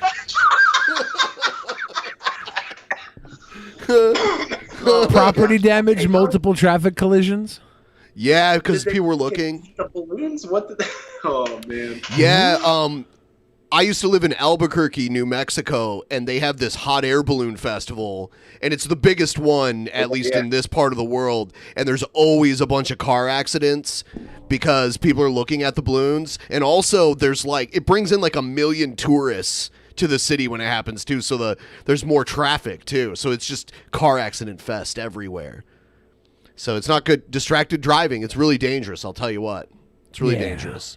People drive distracted. Consequences. Right here. Typically, a helium-filled latex balloon that is released outdoors will stay aloft long enough to be fully deflated before it descends to the earth. However, the Balloon Fest balloons collided with a front of cool air and rain and dropped towards the ground, still inflated, clogging the land and waterways of northeast Ohio. In the days following the event, balloons were reported washed ashore on the Canadian side of Lake Erie. 2 fishermen, Raymond Broderick and Bernard Sulzer, who had gone out September 26, were reported missing by their families on the day of the event. Rescuers spotted their 16-foot boat anchored west of the Edgewater Park breakwall. A Coast Guard search and rescue helicopter crew had difficulties reaching the area because of the asteroid field of balloons. A search and rescue boat crew tried to spot the fishermen floating in the lake, but guard officials said balloons in the water made it impossible to see whether anyone was in the lake. On September 29th, the Coast Guard suspended its search. The fishermen's bodies subsequently washed ashore. The wife of one of the fishermen sued the United Way of Cleveland and the company that organized the balloon release for $3.2 million and later settled on undisclosed terms. Balloons landing on a pasture in Medina County, Ohio, spooked Luis Nowakowski's Arabian horses, which allegedly suffered permanent injuries as a result. Nowakowski sued the United Way of Cleveland for $100,000 in damages and settled for undisclosed terms. So those are the two lawsuits, the horses and the one of the so gentlemen. Canada didn't do shit. They just said, sorry, your balloons landed over here. Hey, would you like them back, eh? Sorry. Sorry. You want us to clean up these balloons for you? Would you like us to clean them up and return them to you? Yeah. Canada do that. That's so funny. Fucking Cleveland, bro. This is Superhum TV Show, and today I'm going to do a full flip onto cactus and light bulbs. This is for juggalos and juggalettes. Do not try to... Have you ever shared a card with this guy? I have not, but I do have some Fago right here. Whoop whoop. Shout out to my juggalos. For the juggalos and juggalettes. Yeah.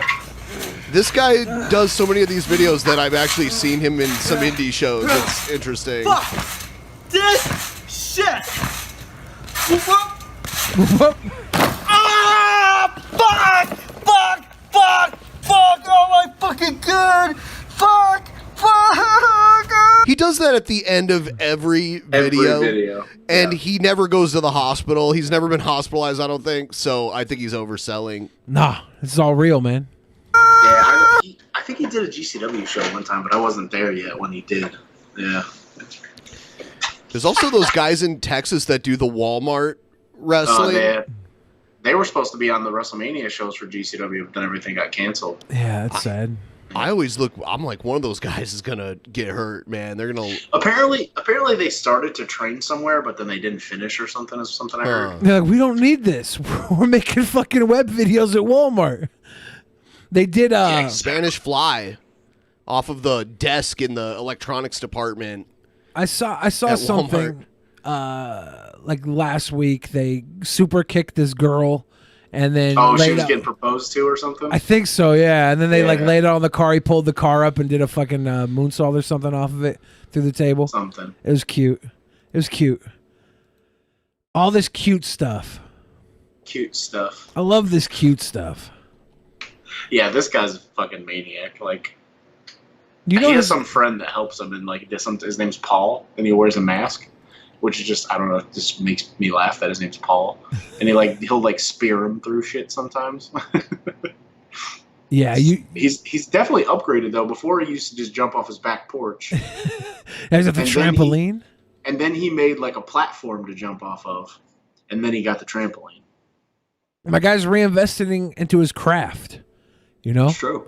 Before long he's gonna have like a rig system of pulleys and levers, and he'll be doing Superman punches into a little baby stroller or something cute.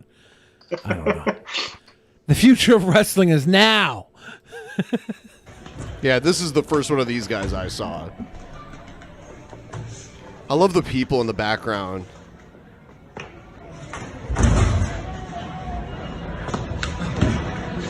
I always wonder how they've not been banned from Walmart. I mean, fuck Walmart. I like this just because they're fucking with Walmart. Sometimes I like to go into Walmart and just piss in one of the aisles. Dude. That's crazy. Like, just thinking about it as a wrestler, like their toes and ankles and shit and heels getting smashed on that concrete. Yeah. Ugh. Like, it's a beanbag chair, but still, dude, that's fucked. Yeah. The beanbag chairs, I feel like they shouldn't even be there. It's not even a Big Joe. If it was a Big Joe, I could see it. I'd be comfortable with taking a bump off of a Walmart counter. But that's not a Big Joe. It's not a Big Joe. I mean, good for them. They're probably making money off of these videos somehow. I know they all go Superhuman. viral. Yeah, they blow up all the fucking time. I see them all the time. Super Inhuman, or that's his name, right? Super Inhuman or Superhuman? I can never remember. Superhuman. Superhuman. It's like Superhuman or yeah, something like that. It's spelled weird. Yeah. His life's got to be 1,000 times better since he started doing this. He looks like he's 5 feet tall or something. He looks like kind of a little guy. He's Little John's successor. We got to get them to release some balloons at Cleveland again.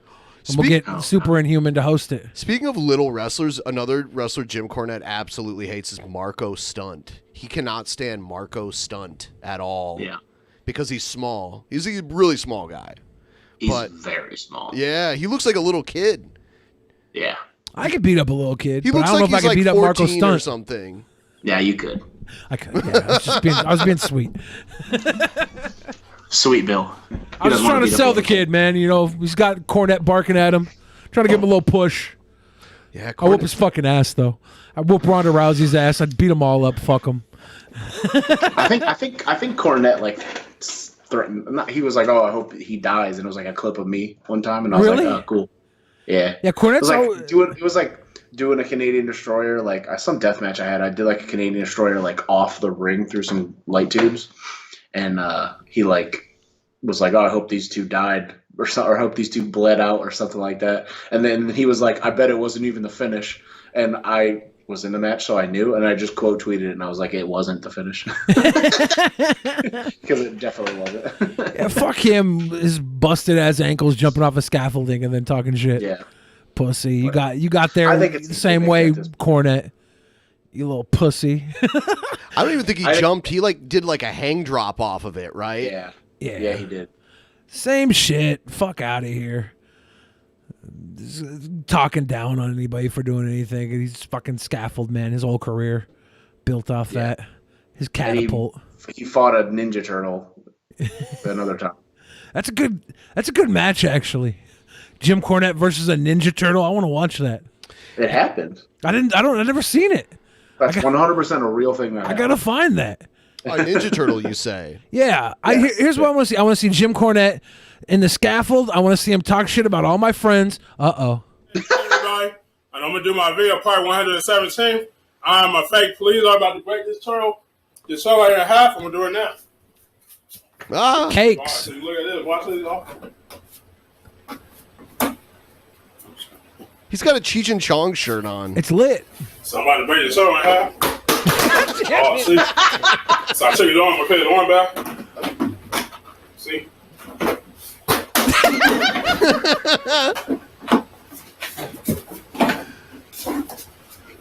Is this the video of Jim Cornette? Is this Cornette versus the Ninja Turtle? So I'm trying to put the turtle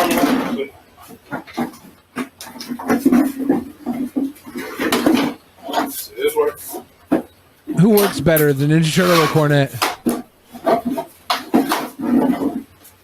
Actually, this guy. This guy's... Book him. I like how I keep looking at the camera. Like, look at this. Oh. This he guy is special. I love this him. guy has great videos. He's got some magic. You can't even break it.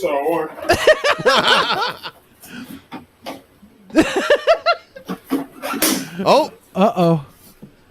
I want to get one of these Ninja Turtles. I'm going to go on eBay and buy it. It's hard for the break the turtle. I'm going to install a fleshlight.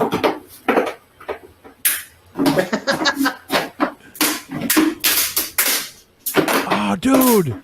That bothers me so much. How did the other one break so easily and this one's... Whoa. Come on, Papa. Come on, Papa. It's not easy for me to break the turtle or. He's going to rip this thing in half before he gets that arm off. And the other arm just fell off naturally. Dude, if he looks at the camera one more time, it's so funny. Oh, he's gonna. He just keeps doing it. It's so funny. He's... Do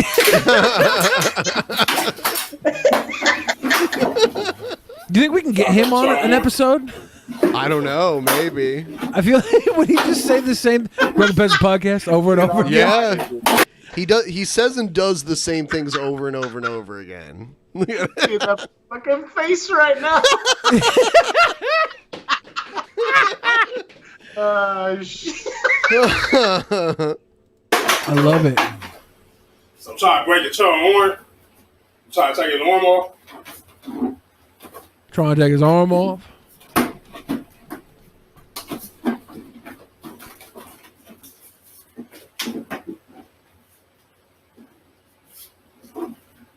Why would someone record this and put it on? Oh, dude, he's got the best videos, and they're all that question, right? They're all like, yeah. There's the police cop chokehold one that we love here. Police cop chokehold. He puts the turtle in a police cop chokehold and tells us it like 7 minutes straight. Police cop, just police cop chokehold. He's like, it doesn't make sense. It's but a 3-parter, but it's perfect. Is it always like a Ninja Turtle video? Not always, but often. Ninja Turtle's there for him to show off his skills.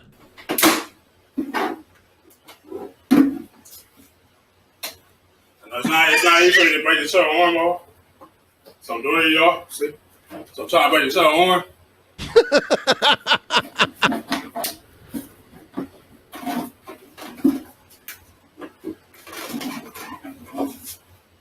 I don't know if I can break his legs. And I'm trying to break the turtle arm. See? He never got that fucking arm off, gave up, picks up the broken arm, smacks him with it. Can we buy this guy a new Ninja Turtle or something? Like, I feel like the only reason he wants the other arm off is because he has OCD and he can have things imbalanced, but he's not physically capable of ripping that fucking arm off. I want to help this man somehow. It's bothering me to watch him struggle. So I'm putting the arm back. Okay, put the arm back.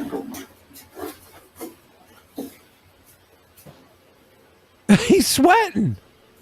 He's sweating. Oh, God. This is a 5-star match. Oh, police cop chokehold. So I got him in the chokehold. You got him in the chokehold.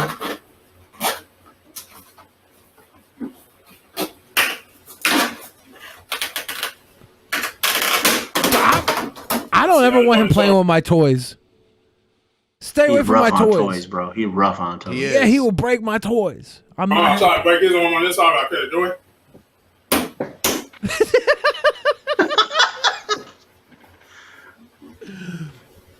Oh my God! No, y'all put the toe outside and cut him in. I tried to break the toe. Y'all saw me go like this to the toe.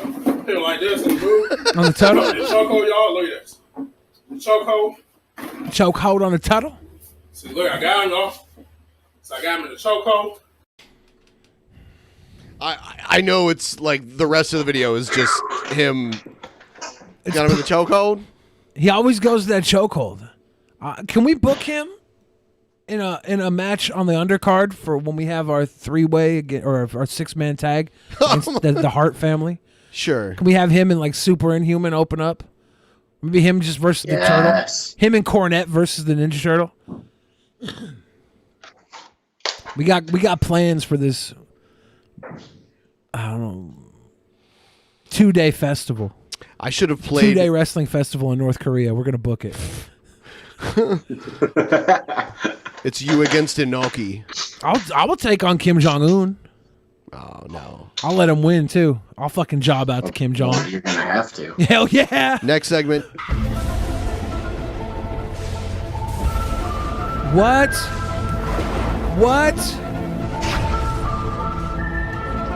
What is this juicy new intro?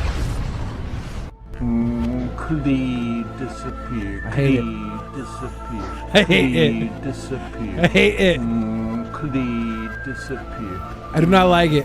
You like it. I do not like it. It was great. It was pretty good. So here's the first one I've got. Oh my God, these turtles are $300. Anyway, with that put aside, Mount and do me. I'm gonna show you some ways on how I can pleasure you. Oh God. Okay. I got a few ideas. At what point did Chris Chan stop being like a wholesome sweet boy? He was never. In the beginning, he's like, I'm just wanting to get a girl. I want to get a girl. Yeah, he wanted to get one so he could do this kind of shit. But he was like cordial about it at first. And now it's like Mountain Dew me and all the little rapey stuff. I mean, I want that shirt real bad because I love a Mountain Dew. Give you some finger play. Lots of fingers. But yeah, I'll just I could be like.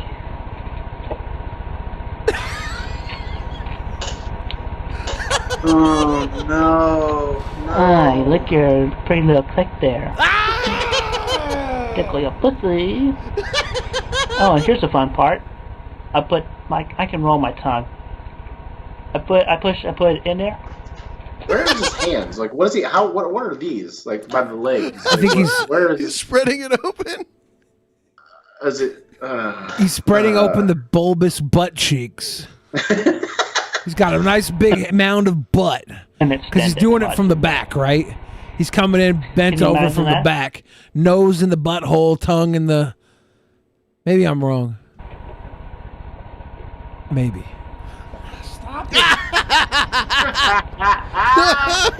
Billy is grossed out by Chris Chan. This guy fucks. This guy fucks. Well, this is, you know, the interesting thing about this video is this video is probably about 10 years old or older, and now he is a she. She. Yeah. She had a vagina given to her by God. Oh, God, that's so awful. The That's- vagina story. There's Oh, so my many gross God. things about Christine Chandler, but I that ties. So I don't know, how familiar are you, Rickey Shane Page? Not at all. Zero. Okay, so we apologize for bringing this knowledge. So- to your... I love it. Chris turned into Christine, and Christine had a taint piercing. A taint piercing that got infected, and there was an abscess? An abscess where the taint was pierced, and the taint abscess popped and was left with a hole there. So Christine was convinced that God had given her a vagina. God had given her a vagina. And that is not the grossest Christian fact about Christine Weston Chandler. I think the grossest Christian fact is that they could not spill their seed on the soil. They could not ejaculate and let their seed hit the soil, right? That says in the Bible you don't spill your semen. So Christine or Chris, whichever one it was at the time, we'll say Christine. Christine decided that eating the seed would keep it from going on the floor and it would be biblically fine. So they started recycling their special sauce. That I think is the grossest one. I'm not sure. Just eating the white. Eating the white. Yep, I'm not sure which is the worst Christian fact. Oh, it's the abscess for sure. Yeah. If I had to choose between getting that, a pussy from God, and a fucking eating my own cum, I'm eating my own cum. You're gonna every recycle? time, bro. True. Oh, yeah. True. Willingly and happily. I will pay the piper so I don't get a fucking abscess JJ. I got other ideas as well, but I just can't think of them right now. But hopefully that's not good enough for starters and to make up for that. And yeah, I have been under confusion for a little while, but You've been under confusion. seriously, Ivy, I really do want you.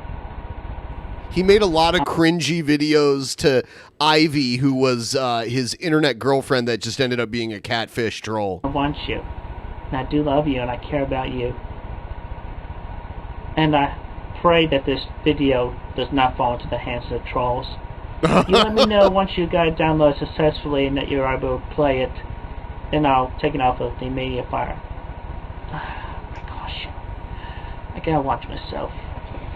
And also, another thing to make up for this, I'll review another thing about myself. I actually do have a bit of a belly, but also with that, No. man boobs. I'm telling you this in strictest confidence that you will not laugh at me. Okay. I'm not gonna laugh at him. It was Hey, yo, Laws, my man. Word on the street, yous. Y'all. Look how messy his house is. It's crazy. He's a collector. Is y'all trying to misjudge me with that dang old jiving lingo that the troll's been using? You call me a goddamn homosexual. I tell you what, bro, that ain't the truth. I'm straight, man. I was born straight. I lost my woman. He's like next level. He's next level. Oh God, just like don't put a video online, guys. Oh, just stop. This guy overshared his entire life. Like literally, this guy is probably one of the most documented people on the face of the earth. No lie. I've never heard of it. There's like a I think it's up to like 50 or 60 part documentary series on his entire life right now. It's a really popular YouTube channel. My favorite Christine Weston Chandler or Chris Chan clips are the news segments. Like there's a news segment of when he was a little boy at the mall in like the 90s. There's so many like random news segments on the news he's been on. It's so funny. Dude, that's these like over sexualized weird like incel dudes that like obviously have some sort of mental thing going on that post videos online. I know I shouldn't be laughing at them, but oh man, they're so fucking funny. I think it's fair game if they put it online. Yeah, and there's this podcast I listen to called Your Mom's House, and they always put up like videos of guys like this, and they call them cool guys, and like some of them are just like so asinine that you put this on video, like the cool and then guys. put it on the internet. Like, oh my god. So it's a 40-part documentary series. They're up to episode 40 right now. And I'll just show you the intro for this because this is captivating. It really is. Hello, ladies and gentlemen, girls and boys, and dudes of all teenagers, as well as the gals. My name is Christian Chandler. I am here, and y'all are there. Christian.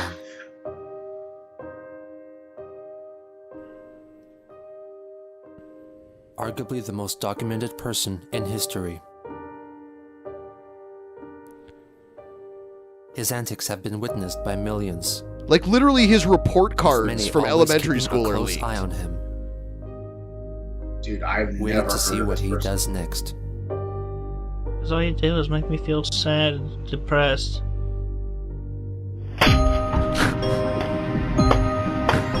He should love his mother. She misses him.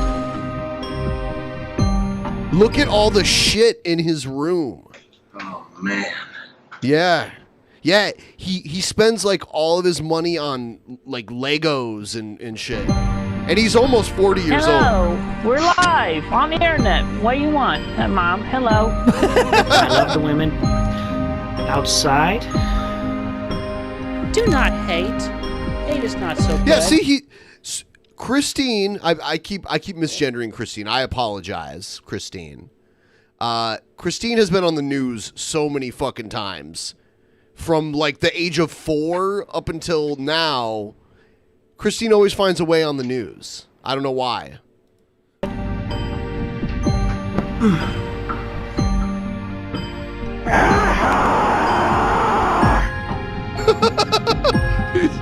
Actually, like smoking a doobie. Oh yeah, trolls convinced him to bust up his PlayStation 3, but he's so weak he couldn't even do anything to it. He was hitting it with a rock and he couldn't break it. Look at him. I want everything about my house off the internet! I agree, Larry Hill. Don't call anybody. What? I'm asked to shake. What are you gonna do about it? Yeah, whatever.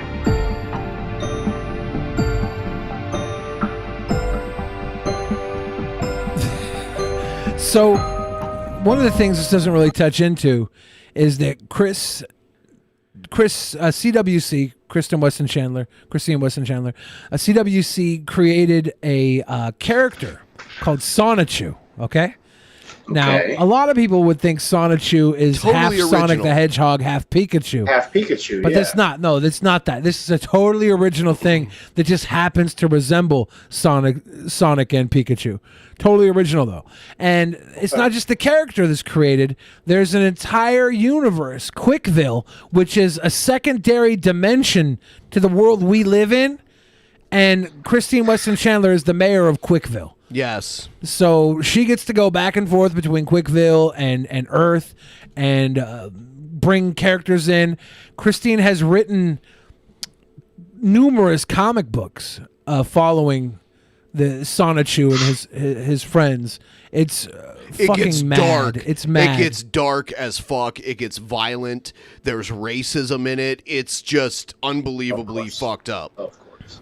Like, it's really fucked up. Like, and this person was just filming themselves and putting it on the internet? yeah, but it inspired all of this other weird creativity. Like, people took his Sonichu comics and made their own animated series. Here's the intro. What the fuck? Christian Weston Chandler is the mayor of Quickville. He's got a lot of things to do. Got a lot of China to steal. Mary Lee Walsh is always waiting to ruin his fun. With the chaotic combo at his side, the day is already won. Welcome to Quickville. We invite you to swallow some sperm. Chris is straight, we guarantee. Yeah. So, and that's not the only one. There's another one, like another intro that I like. That's it's inspired a lot of fan art. Yeah. Dude, what the fuck? People are so fucked up, dude. Like, the world is crazy. Dude, there was collective trolling of this guy where, like, a female troll got him to go on a date with her to the mall, and they had this guy in a pickle suit show up and steal her from him. He's going on a date, super excited, met a girl on the date, and a guy in a pickle suit comes up and takes your girl from you. Yep. That's cold. Oh my god. That's some next level trolling. And then you want to feel bad for him, right? But then he goes and says... He's awful. And he goes and responds to it saying he got robbed by some pickle-suited... N-word. Drops the bomb. And it's like, dude, we don't feel Drop sorry the anymore, bomb. dude. We don't feel sorry anymore. Every chance you have to get some sympathy, you spend those sympathy points on being a total piece of shit. Well, one thing about Chris, though, is... their dad was old enough to be their grandfather, and he was some old Southern guy. So I think that might have a lot to do with that. So right after he died is when Chris started transitioning.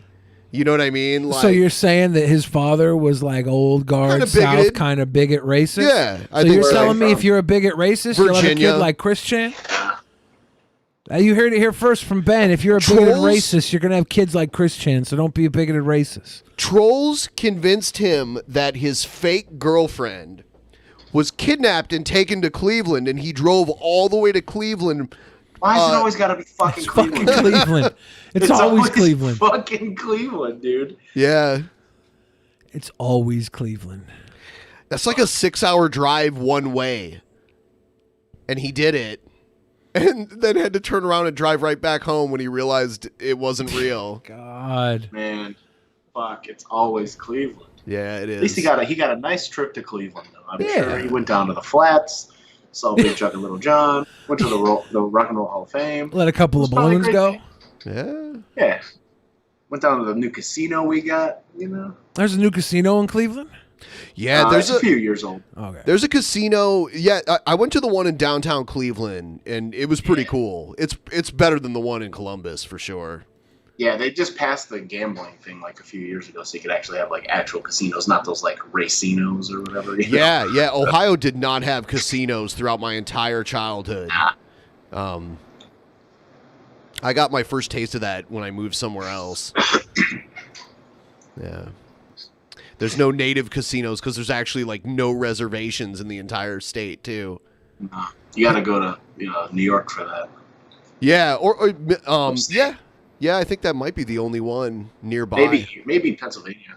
Yeah. I know there's casinos in Pittsburgh down in Three Rivers. You know, you got to go down to Three Rivers. Yeah. Yeah, I've We been. want to to talk about shithole. Let's talk about Pittsburgh. Yeah, I'm not a fan. Let's leave Cleveland out of it. Pittsburgh is a fucking crap hole. Well, and to be fair, Youngstown is worse than Cleveland. It's just Youngstown is way smaller. Yeah, Youngstown's a shithole. Yeah. All the Midwest. Is it Midwest? Does Pittsburgh count as Midwest? You're getting towards the It's east a at little that east, point. right? Yeah. Yeah, I don't know. It's all part of the Rust Belt. I don't know if you know The what Rust Belt Belt. Yeah, that's a good one. Yeah, Youngstown is like an old mafia holdout, and there's still like mafia-related killings there. Yeah. It's weird. Yeah, so was Cleveland back in the day, too. In the 70s, it was a big mafia thing. You ever see Kill the Irishman? I've It's a not. story about Danny Green, who was a big like Teamster mob guy back in the day, and there was like they would car bomb people all the time. It was like a big thing in Cleveland. There's like a ton of car bombings in Cleveland back in the 70s. Is that what the Irishman was about on Netflix that came out with Scorsese? Did it take place in the 70s? I don't know. I didn't watch it, so I don't know. I know Scorsese's Irishman was about an Irishman in the mob, so I assumed it might be. There's like a movie, it came out like 2011 called Kill the Irishman. It's about this guy, Danny Green. He's like a local Cleveland. Everybody whose dad was born in the 70s was always like, yeah, I knew a guy who knew Danny Green, like, you know, one of those things.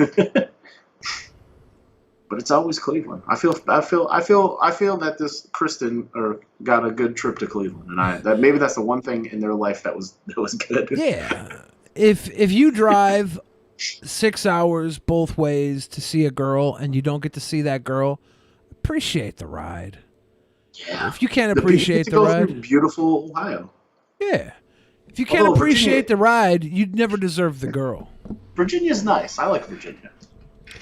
Yeah, West Virginia. He got banned from the local gaming store, like the local Magic card store or whatever, for being a shithead. So and there's videos of him like trying to get them to unban him, and they never do. So he went and started a rumor that the guy was like a child molester. God. God. Yeah.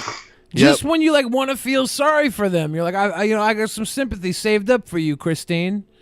And then they go and like, and Christine followed us on Twitter. Yeah, that's my Are new. they still putting out content? Yeah. Yes. Really? Yeah. Yes. How have I never heard of this? I've never heard of this. It's that someone made a South Park animation of him trying to get unbanned from the game place. Hello, Michael. I see you're looking well.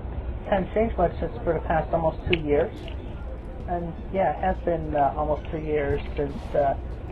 Is that Sonichu on his necklace? Yeah, he wears a Sonichu medallion around his neck. We can put that behind us. And come on, I mean, it has been almost 2 years, and this has been on my mind for so long. Just be Now you gotta go. Can't we just forgive and forget? Come on, I have this weight on my back. No. And I have really missed coming here. No. I'm a bad person. You need to leave. Come on, come on. Him and his mom got arrested for almost hitting this guy with their car. Fuck. Yeah, he has a criminal record from a few things that he's done. Christ. He got kicked out of his college for putting these creepy signs all over campus, like being like, I need a boyfriend-free girl, but you can't drink and you can't smoke and you have to be white. He also put that on there. So it's like, yeah, it's some weird. Yeah. I mean, you're obviously not as mean as one of those trolls I've been dealing with. I mean, come on. I mean, obviously you had something against me, aside from the Wii incident. I just would like to know what. Come on. Give me a break. Alright, fine, I'll leave. But I hope that God will forgive you for being so heartless and cruel, Michael Snyder. Hit him with that full government name, Mike Snyder. Better get the fuck out of here. Yeah, it's a crazy rabbit hole to jump down. Just do a search. I feel like I don't want to, because it's gonna be a little bit too much of my time taken away. It's never ending. Yeah, we didn't watch him for the longest time. He's been around for a really long time. He's like my age, you know. I'm 39. And he's been making content since the early 2000s. And he's released so much of his old shit. Like, he's released all of his private shit. Like, most of his private shit that's out there is because he put it out there. Like, if you Google Sonichu headquarters, you get his home address. And he advertised that. Oh, no. Yeah. So I don't know. It's pretty crazy. That's okay. I just couldn't imagine filming. I mean, like most of my adult life has been filmed because of wrestling. Right. But like not like personal stuff, obviously. But like I couldn't imagine just doing that constantly and just putting it on the internet. Me neither. I have my time here and that's it. You know? Yeah. Fuck. It's crazy on if you watch WWE Network, all of the content on there that's not the actual wrestling, those people that work for WWE, they get filmed all the time. They make them film like their road trips for extra content, like everything except for them like going to bed at night is there. I mean, like the road trip stuff is like set up obviously because they have to be in that certain car that they would do. But yeah, like even like as I was backstage last summer at Takeover hanging out with Pete Dunne, and there's just cameras everywhere. Yeah. Just constantly cameras filming backstage like everywhere, and like I got pulled aside to like do interviews and stuff about Pete, and it just went on like their YouTube. I think it wasn't even on like the network; it's just on their YouTube. Yeah. So like I was there when they were filming that the Edge documentary. Oh, cool. But like they just didn't use the footage because like it was like me, William Regal, Pete, Trent Seven, and Edge were just sitting in this hallway talking for like a half hour, and they filmed the entire conversation. And I was just like, well, that was weird. But they never ended up using it. So there's got to be just so much footage that they don't even fucking use. Yeah, they have a vault. I love William Regal. That's awesome. William Regal's he's really, dude. He's really, really cool. Really cool. Yeah, he seems like an awesome guy. Yeah. Isn't the Kevin Dunn story that like his dad saved a box of tapes that were gonna get destroyed? And There's that's why like they don't gave him the delete job? or don't view, don't destroy, don't copy or something like that. Oh yeah, that's about like the Owen Hart tape, I guess. And other stuff, yeah, like stuff that got on film that they can't necessarily get rid of for legal reasons, but they wouldn't want to publish it again. Stuff like that. I heard like Kevin Dunn's dad or something. There was like an electrical fire in one of the tape rooms, and he saved a bunch of tapes, and that's why they give him a job. I don't know if it's some weird fucking. Did he rumor. use beaver teeth power? Probably, to do it? dude. I don't fucking know. I know they value their tape collections over there. They buy up everybody else's it's collections. making them millions of dollars. So. Yeah, they probably film literally anything they can get their hands on. Ben makes me send him videos all day of myself. He's like, Billy. Huh? Let me get. Oh, that's not you. No. Different Ben. Oh, okay. I believe you. Yeah, they film everything. It's crazy. Obviously, I mean, it's working out for them. They always do these like really cool documentaries. So yeah, I like those a lot. The ones where it's just like. I never watch the backstage stuff or the we're doing a road trip thing normally, but I do like they have the video library now. All of those old territory video libraries, they have most of those too. So when they make a documentary, they have all of this footage to make it perfect. That's why I thought it was cool because Conrad Thompson and Bruce Pritchard, they did their podcast on the network for a little while, and they got to actually use all of that video footage and photos and stuff. It was pretty cool. Conrad's a really cool dude. Yeah, I like him a lot. Yeah, he's really nice. He texts me every once in a while because he likes the videos that I put out. He'll just like randomly text me and be like, "Hey man, that video's really cool." And I was like, "Oh, thanks, dude." It's like coming from you, like that's awesome. It's like you have like your finger on the pulse of like wrestling. You know what I mean? He was just like a huge fan that was hanging out with wrestlers, and now he's married to Ric Flair's daughter. Like, how does that happen? Well, Ben. It's a man and a woman. Very cool. A man and a woman. He came to a GCW show one time, and he has like the actual NWA tag team title from back in the day, and like he let like Mance Warner use it as a prop in like his match, and so like he was just hanging out, but he has like the actual NWA tag team title. Like I was like, oh, that's really cool. Yeah, so he's a collector too. Yeah, he has like Ric Flair's robe, I think, or something, and he has like I think he has like one of the big gold belts too, or something like that. Yeah. Yeah, that's just expensive. That's my favorite belt design. Really, the big gold is? Yeah, the one that they used for like NWA/WCW. Yeah. When they first, because they had the 10 pounds of gold and then they replaced it with that big gold belt after that, right?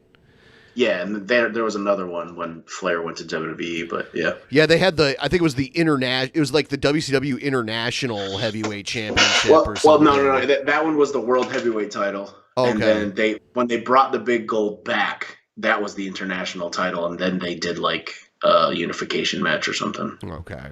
I'm a huge belt guy. I'm a belt mark. So Do you want have to a know something favorite? about belts?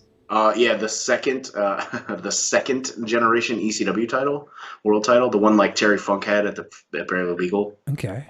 It's my favorite belt. Wasn't it? Wasn't Bruno Sammartino's belts like stolen out of his car, and then just a few years ago they found him in some old lady's attic or something? Something like that, yeah. Her husband was a wrestler. UK title. The NXT UK title just got stolen not too long ago out of like a Walter's car in Chicago. Oh no. They had to make him another one. Yeah.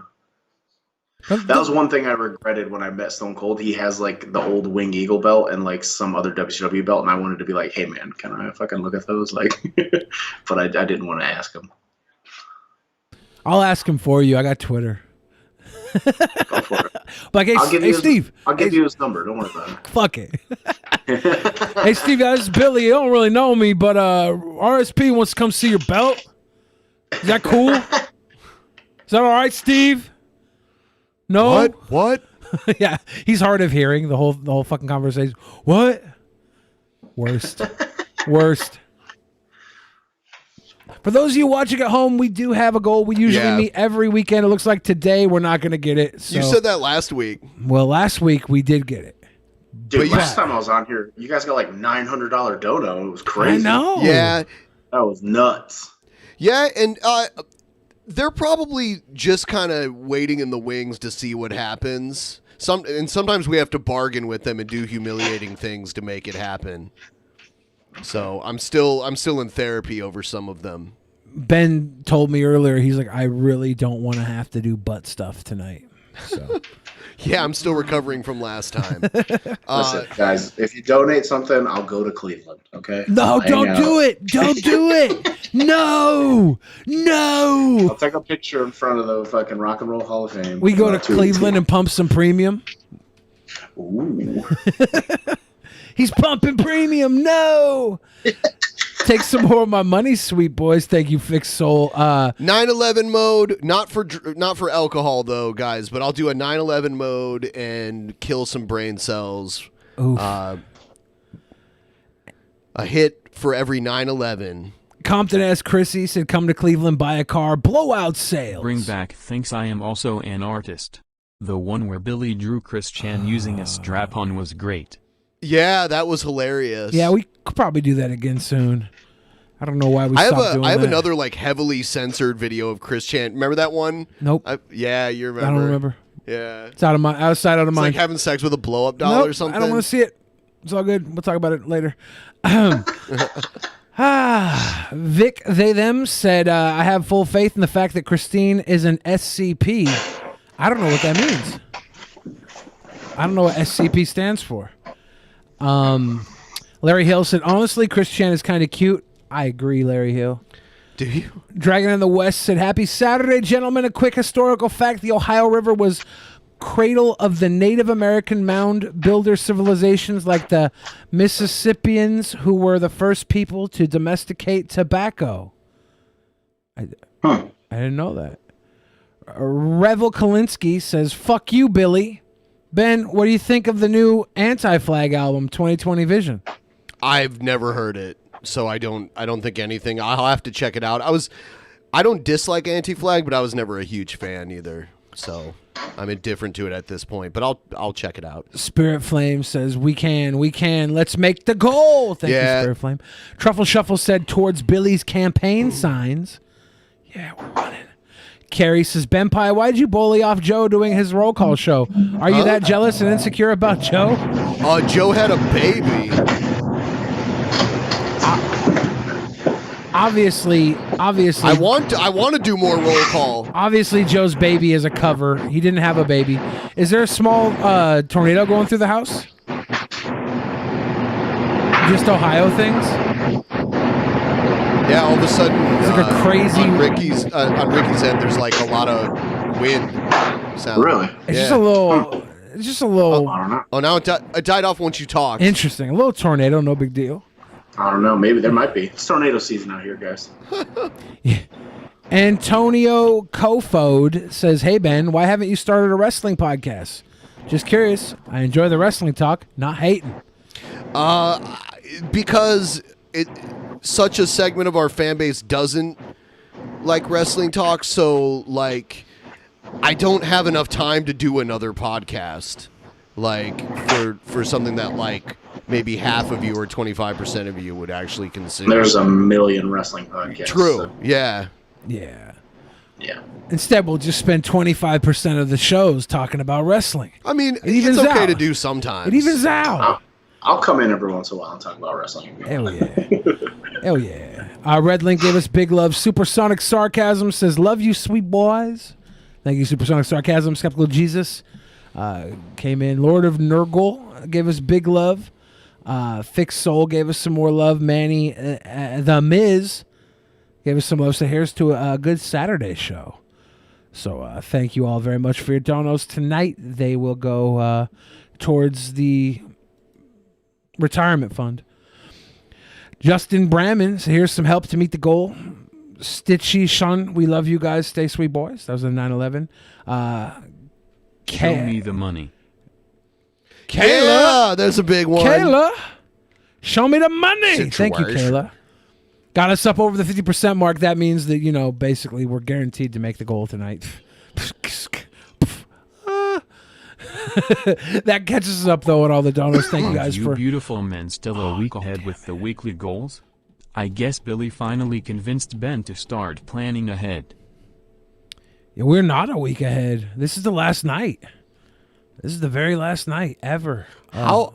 He doesn't convince me to plan ahead. Last night we literally just talked about how I plan ahead and he procrastinates to the last minute. Yeah. I mean, you booked me for this spot like weeks ago, so Right. that's planning ahead. Yeah, I have to plan ahead. Ben plans. Yeah, Ben's a planner. I am more of a wait and doer. Emphasis on the wait. Emphasis on doer. Hey, yeah. Shit, yeah, mount and do me. Bet you bought that shirt at Walmart. She bought that shirt at She did, Walmart. yeah. So. It's like, it's weird to go back with Christine because there's certain points in time where it's just not appropriate to refer to her as a her because the story doesn't sound the same when you're talking about like a little boy. Because there's like footage of her as a little boy, and you kind of have to play off that it's a little boy. So it's a little more confusing there. You know, we have Caitlyn Jenner. We do go back Have and some say of that my she won tax the return. Olympics. Sweet. 2 guns, no ammo. Thank you. Thank you for your tax return money. Tax return. Appreciate that. Man, you still got tax return money? Damn, dog. Yeah, it's COVID. Outta here. Pushed it back. Yeah, actually. Yeah, a lot of people just filed their taxes a couple days ago. I filed mine before COVID happened. I was quick on the draw with that. Pre-COVID. Bang, bang. So we've got that. I will play the next segment. I just have to do this dumb shit here. Doing the damn thing, Doing the Benjamin. dumb Thank shit. you. All right, here we go.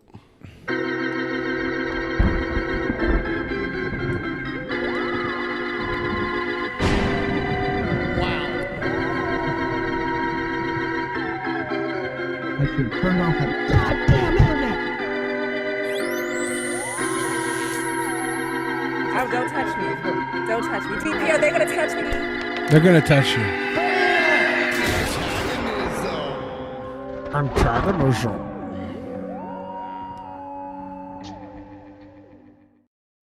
Well. All right.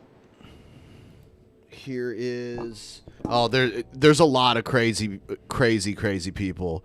Actually, I'm going to play this one. Jimmy Hart is purportedly, well, here he comes right now. We had talked to Hart about his association with Kamala, and sure enough, here comes Jimmy with a big Ugandan giant. What's he going to do, Billy? Man. And here he is, Jimmy Hart. Live and in living and color. Kamala. What That Jimmy is Hart true. wants, Jimmy Hart gets, man. You know what? I really realized the man was mistreated. Can you imagine? This man, Kamala, the Ugandan giant, has never, ever tasted a watermelon in his life. He don't even know what a watermelon tastes like or looks like. Can you imagine depriving this giant of that? Can you imagine? Kamala has never even been with a woman in the United States. He hadn't even partied with any girls or anything. And you know the parties the First Family has, Russell. Can't you imagine Kamala, a big watermelon party with Kamala and all those pretty little girls in a big party? This man will go crazy. Watermelons and women, Kamala. Woo! Wrestling. Jimmy Hart about to get canceled. Oh, boy. Yeah. That Memphis wrestling went a little further. I mean, a little bit. A little bit. It's Memphis, though. Jerry Lawler was literally harvesting the children. Yeah. True. They can get away with whatever the fuck they want down there. You know what? When New Jack was in the Gangsters, Oh, yeah, that was great. those And Smoky promos, Mountain. Yeah. those promos just got every redneck in the crowd so Dude, angry. the O.J. Simpson line is the best. Yes, there's two less of them to worry about. Yeah, keep up the good work, O.J. Like, what? Yep. Dude, I've been watching NWA Wildside, which was in Georgia in like the early 2000s on my Twitch channel, and they have this like all black like militant group, but the leader is this like white guy named Jeff G. Bailey, and this is some of the shit he says. I'm just like, yo, this was only like 20 years ago. Like, what do you like? There's no way that shit would fly nowadays. Obviously, this wouldn't either. I don't even think the Nation would fly now, right? Nah, I don't think so. Owen was the only white member of the Nation, right? Yeah. Was the Bailey stuff, was it worse than when like DX was in blackface? No. I mean, DX and blackface was pretty bad. Really bad. Really bad, actually. Yeah. Triple H did The Rock, so he couldn't go full blackface. He was like half blackface, but then you had freaking X-Pac behind him in full ass Mark Henry garb, and it didn't age well the next day. It did, let alone 20 years from then. Dude, yeah. That's wrestling, though. Wrestling's always had that history. No, it's true. It's true. You're right. You're right. They knew what they were playing into. They were playing into the racisms that they had, and they would play both sides. Yeah, they would. They knew that their fans weren't just... Does that make it not racist if they play both sides? I mean, it makes it next Does it level. make it double racist? I think it's double racist all the way. Okay. Whoa, double racist all the way. I was trying to find this article because I remember hearing this when it actually made the news. How the original WWE title was lost for 50 years and found. Yeah, it was stolen out of Bruno's car, and then it was kept in an attic, and the widow of the guy who stole this belt found it in the attic. Either that or someone found it after she died. I can't remember the exact story, but it was sitting in an attic. So who makes a world championship belt and uses the United States as the plate? I think they later had another belt that was the North American Championship that was similar to this. Yeah. I think so. It might have been the United States champion, and then they changed it to world's champion. Yeah. Because obviously they just screwed a different plate on top of like over, you know what I mean? It just looks like shit. So yeah, I really don't like the current WWE belts. It just looks like a logo that you wear. Yeah, I actually like the world titles, but I don't know why. I just enjoy that logo. I like the scratch logo one. You know why? Because you had to deal with the ugly spinner belt for so long that anything else looked better afterwards. True. Maybe that's why. I when they hated finally that got rid thing. of this. Oh, that belt was terrible. And before that was that fucking Undisputed title, which I hated too. So like, I think it was just years and years of belts I didn't like, and then they got that one, and I was like, oh no, I like this one. Yep. Because I kind of felt the same way, and then I looked at it, and I'm like, it's just their logo. It doesn't look like a trophy. It's definitely just their logo. But that's what they want, right? They want their logo, branding big, everywhere. Yeah, branding. Yeah. It's perfect for what you really want. Especially when there's other, like the Super Bowl champions started wearing the belts when they won, things like Well, that. they send them to him. Yeah, that's why. Yeah, that belt looks so small on Bruno, and Bruno's kind of chunky here. Yeah, all the old belts were really small. Yeah. That one that Luthez used to wear. It's tiny. Yeah. RASSLIN. That's wrestling. Yeah. In the West asks if Ricky's seen the Going to Wrestling video. I haven't. Oh, okay. We're gonna do it. We're gonna do it. It's a classic. And by the way, if anything on tonight's show gets copyright flagged, it's going to get clipped out by YouTube's copyright editor. So some of you guys later on, you'll be like, why is there jump cuts? That's why. Yeah. Have you seen the Wrestle Rock Rumble? I don't know. Oh, dude, we got so You much must to have show seen you. the Wrestle Rock Rumble. Yeah. Have you seen the Wrestlelicious song? I think so. Yes. Okay. There's a lot of like really bad wrestling themed songs. Let's see. All right, here's this. The Major League of I think this is Professional Wrestling scene around the world and WCCW. across the nation. And World this class, edition yeah. coming direct from the Cotton Bowl. From the Cotton Bowl. At the So yeah, it's probably St. Clair of WCCW. Texas, here in Dallas, And then they merged with Memphis and became USWA, right? And for this momentous occasion, the return of so. Mike Von Erich and a tremendous card featuring the one-man gang and Iceman King Parsons and a Texas One Man title Gang, match. fucking The awesome champion, until they made him Brian Akeem the African Dream. Why is that not awesome? Because it was just a rib on Dusty. Oh.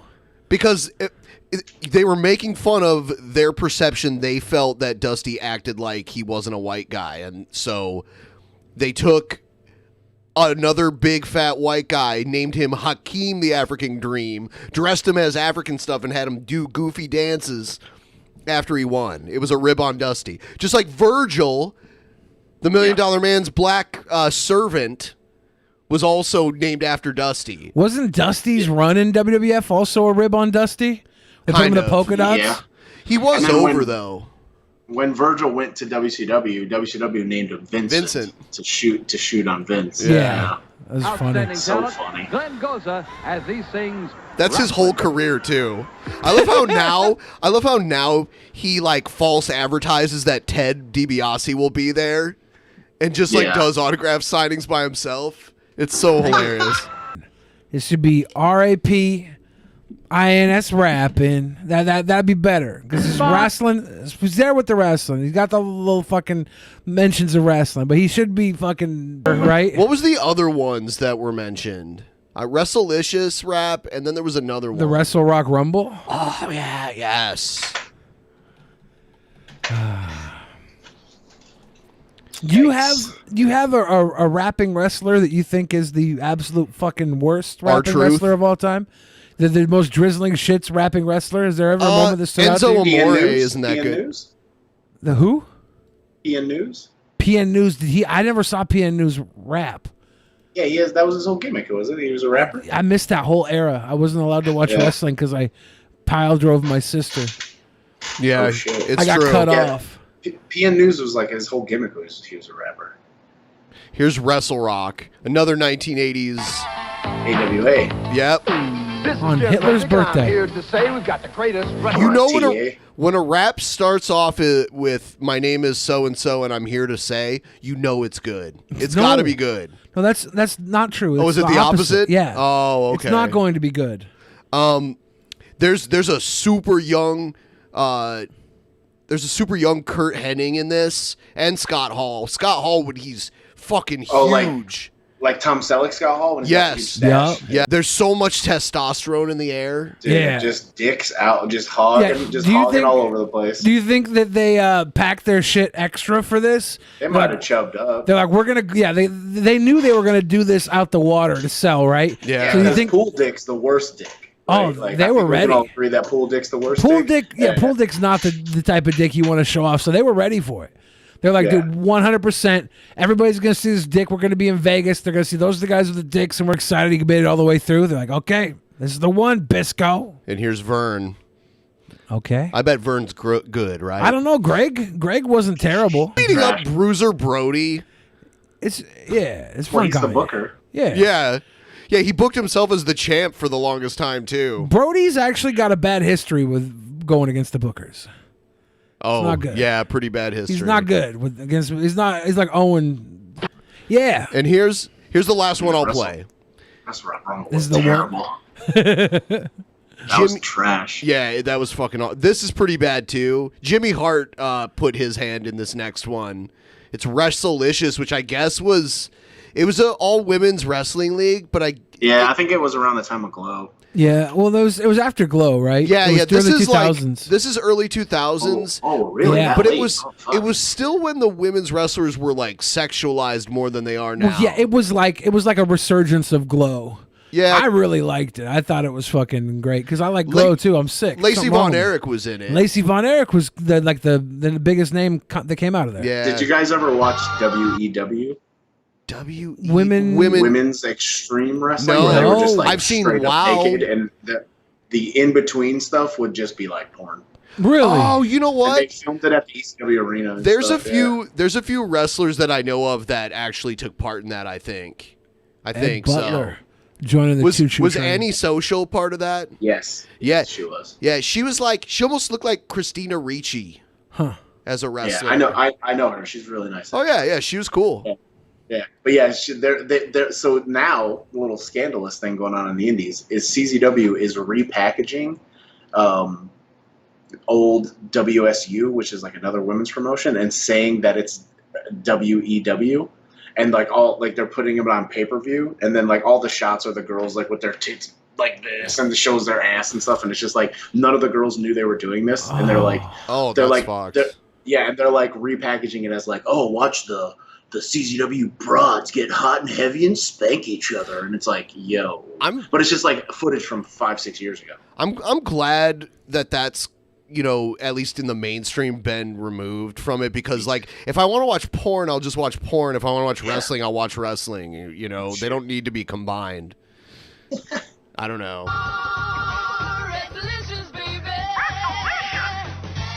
But if they are combined,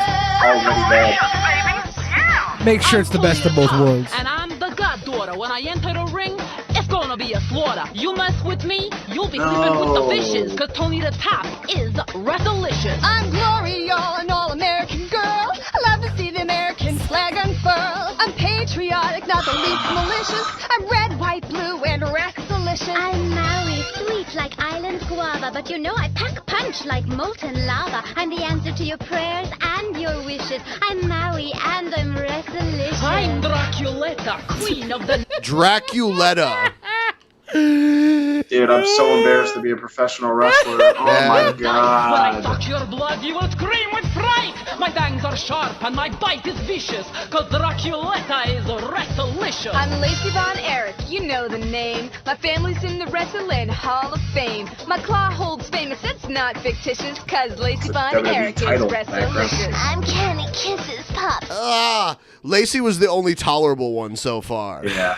For sure. Got the coolest clothes and the fastest cars. I always get applause. Her voice is so annoying. Why? Is that a vocal fry thing? Yeah. The booze are hisses, cause Kenny Kisses is Wrestlelicious. We're Jimmy's Angels, watch Cobra strike. I'm Viper, baby, who all the boys like. Anaconda makes all the cops suspicious. Cause Jimmy's Angels are Wrestlelicious. I'm Supernova, and I fight crime, taking down the bad guys one at a time. My wrestling debut will be quite officious, cause Supernova is Wrestlelicious. Did you know Supernova was Wrestlelicious? I had no idea. I had no idea. Wrestlelicious, baby.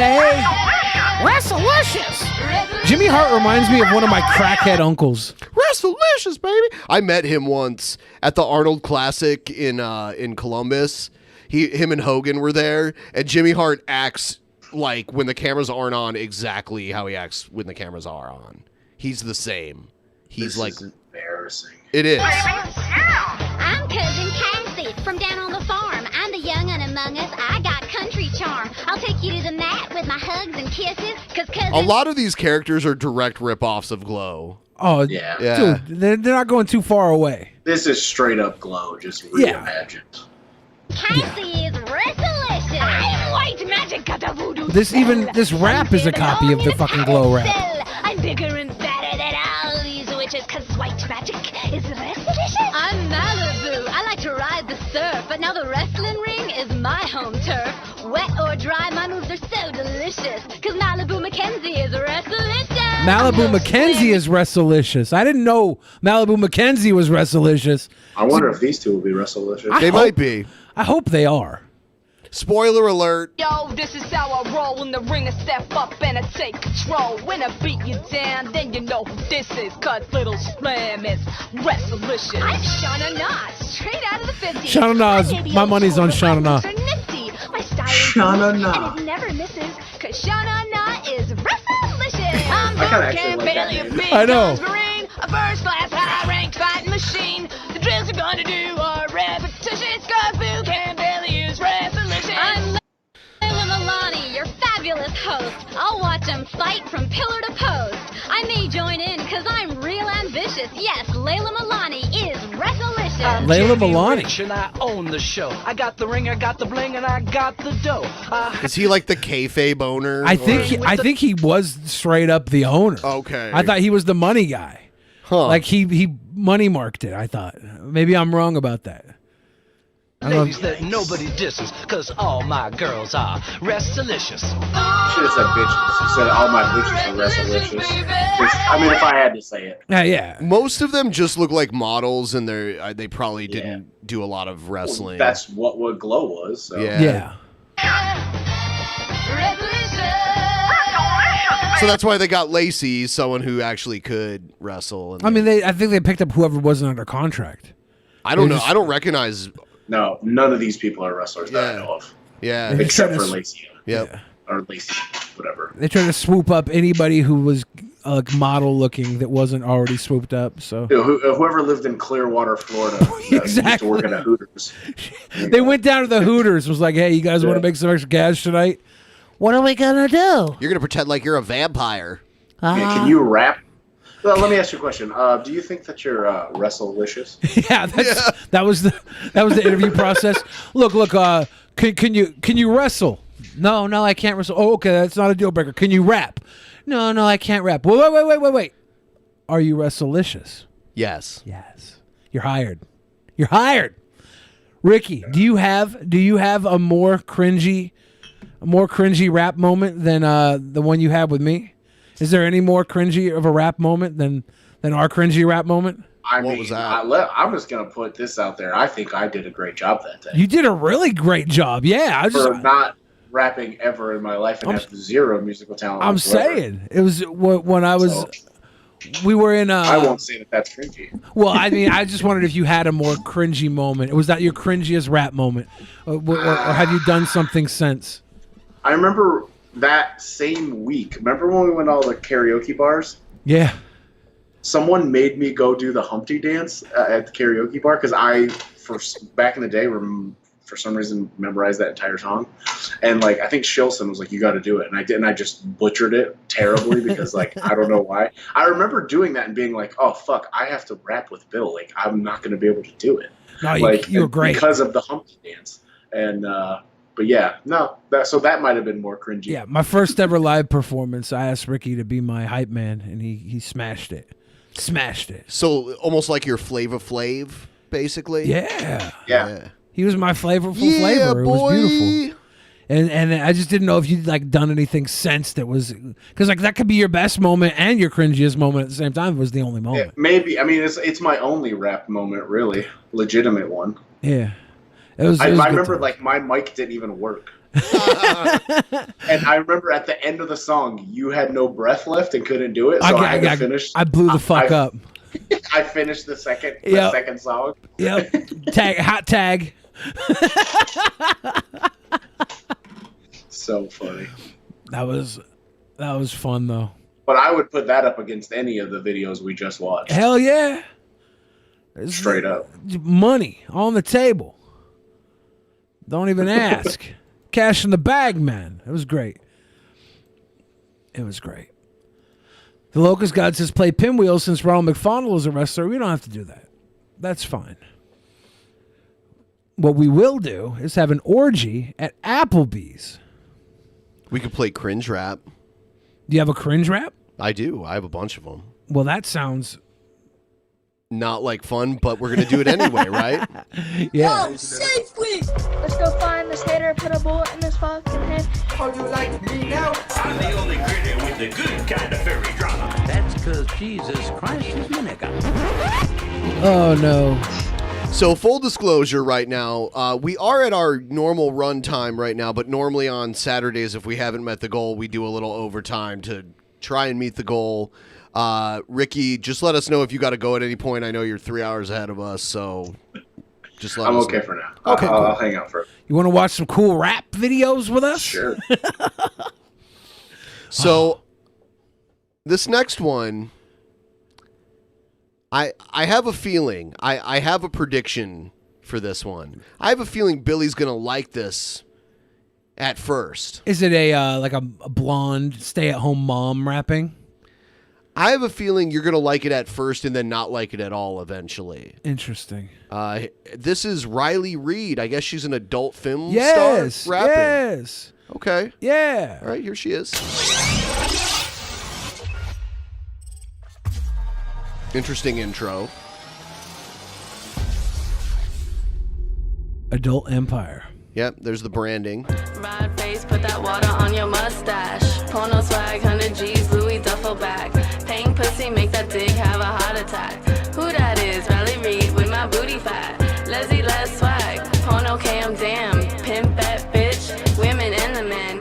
Got the money out the flick, headed to the trap. Pussy getting so wet from the money stack. So what do you think so far? The pussy's getting so wet from the money stack. You think someone else wrote this for her? I don't know. I bet you Riley Reid wrote this. I do think that it's a little unfair for her to say that she's got ass so fat. She's not known for her ass. She looks skinny. She's very skinny, mini, tiny girl. She's known for other things, not her ass. Triple stacks, bitch, we can got 100 pack. You ain't heard what I said, nigga, run it back. My God. There you go. Riley. There you go. Riley. Nigga whip a trick, hit a leg, want a pussy ass, cornbread, fuck niggas. 305 Dade County, yeah, we know for getting rowdy. Spit stringing from my mouth, let you fuck my face. Good nutritious nut. It's hard to hate. She takes you back and forth. It's hard to hate when she comes back off dropping the bomb saying, let you fuck my face. I'm like, well, shit, I guess if I can fuck the bomb out your mouth, I guess if we could wash the bomb out your mouth with my dick, okay, then maybe you get a pass. Yeah, eat me out, nigga. Eat me out, nigga. Beat it out, beat it out, beat it out, nigga. Drink it out, drink it out. Beat it out, beat it out, beat it out, nigga. Drink it out, beat it out. Man, she went hard. If there's an accompanying porn video, there's an accompanying porn video where she starts like trying to rap it, like, and Lexington Steele just fucks her mouth and like slaps the shit out of her while she's, I think then maybe that gives her the pass. Maybe that gives her the pass. But she needs to show up and prove. So what you're saying is you're willing to sell the N-word card in exchange for sexual favors? Context. It's all about context, Ben. It's all about context. It's all about context, Benjamin. Wow. Out of context, this is rough. But if she was... I said it. I said it. Yeah. If she was going to get facially destroyed by Lexington Steele after saying it, I'd be like, oh, okay, it's karma. It's karma. You just got destroyed by a massive... She said it a lot. She dropped it a lot. But she would enjoy it. What? She dropped multiple bombs. She went full artillery. No, it wasn't the hard artillery though. That was good. No hard artillery. But she still hit him with the A. Here's the next one, and this is kind of a commercial and a cringe rap. Here it is.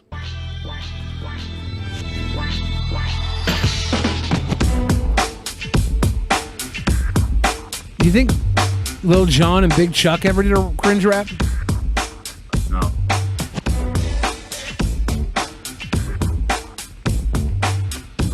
This is Tommy Wiseau. It's the Credit Mac Daddy. The Credit Mac Daddy is in the house. Walking, talking, bringing it down. I know what you need. You need a car. One that looks good that'll take you very far. Got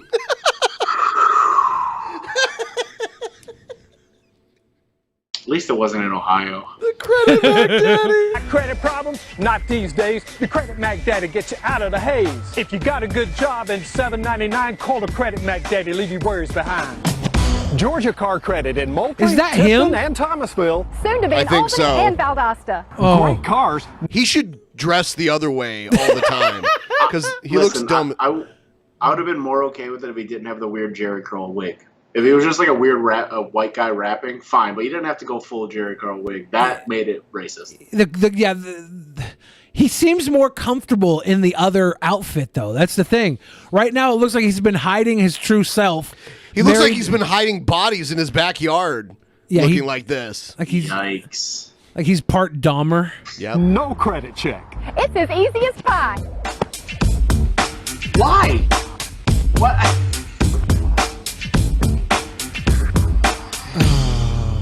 Does he have a grill in? Oh no. I don't think he has a grill in. He has Those dentures Those in. are his dentures. The pie is really weird. Yeah, why? The pie is really They probably weird. started doing that in their early commercials, so it's a call tag they always pull out. Maybe. I imagine. Yeah. Have you ever seen that one video, that one local commercial where it's like something mini mall? You know what I'm talking about? It's just Flea like market, a mini mall. Montgomery. Flea market, Yeah. Montgomery. Living rooms, bedrooms, dinettes. That's a classic. By the way, everyone, we have to get the tip train going, man. We have to. This is a streak. This is a streak. And by the way, I do want to mention that next month will be the 1 year anniversary of the 2 year anniversary of the streak. The streak has not been broken in almost 2 years. Man, this is like WrestleMania 30 all over again. Cock Lesnar came in and just shit on the goal. Nope. It's happening. It's not happening. Cock Lesnar dropped it. Tip train, guys. What do I need to do? Do I need to? Last time I offered a zap, I had to give them a zap, and I coughed when I zapped myself. Yeah, I thought you zapped yourself into COVID. It scared me. You weren't even wearing a mask. I don't know, Ben. Maybe they want you to eat 7 hard-boiled eggs. You know how we coming, baby. Every day we do this shit. Let's get it, nigga. Let's do Oh, this. no. Look, started from nothing, now I'm buzzing. Counting hundreds while y'all struggling. Envious of me, y'all are really bumming. Shout out to my team, you know how we run it. Know how we gun it. Topics of discussion and it's all rubbish. With that Mac, you know the grapes we be busting. Run up on us and that's your fucking concussion. Here's a why upload this example. Like you're in a basement, there's no music, you're reading it off of a phone. You have a terrible hairline. You have friends. One masked up, so obviously this is Corona times. Or he's just really hard and can't be caught on video because True. he's got priors and warrants. True. Yo, I got 100 checks. That's His 100 goofy dudes and friend 100 with the glasses and the ponytail, like I'm pretty sure he shouldn't be on camera. Like he shouldn't be next to a school. He shouldn't be doing something. He's not trustworthy. The main dude in the middle, he's got that male pattern baldness going off. He should have quit rapping a day before he started.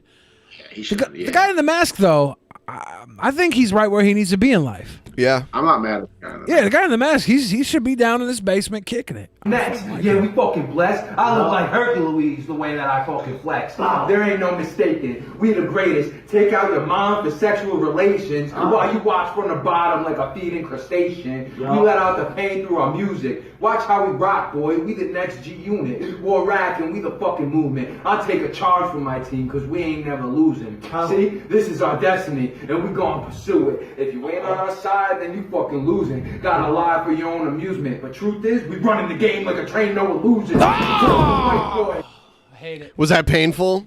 I don't like it. I liked when he hit the punching bag. Why is there a llama on a box? Just a fucking box llama chilling in the background. Box llama. Can't forget box llama. There's a pink guitar back there. They could have used that and made a beat. Fuck. Yeah. some crutches. All right, so this is what I'm going to do. That's Box Llama bin mobbin. If we can meet the goal, I will put on a shock collar and I'll take a hit and then zap myself and see what happens. Try to hold it in. Hold it in, zap during mid-hit. Yeah. A bionic toxic shock bong hit. It's a new experiment.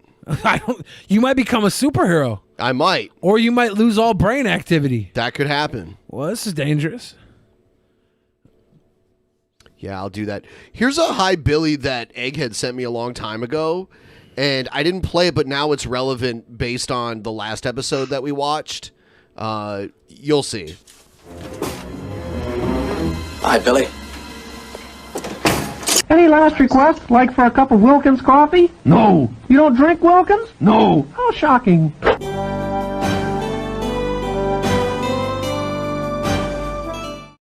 Wow. Yeah, the original incarnation of Kermit the Frog was a fucking psychopath. Psychopath, murderous coffee salesman. Yep. Hey! You're not going to drink my coffee? Illuminati for the hit zap. For the hit zap. Okay. Got us up to 75%. Oh my God. I knew you guys needed something to motivate you. Are they plugged in? The hit zap? I'll plug them in real quick. Okay. You look so upset. It hurts. It's not enjoyable. Yeah.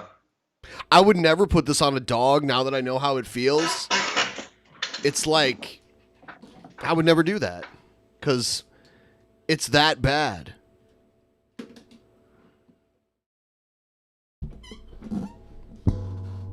Good doggy. All right. Good doggy. Okay. Here we go.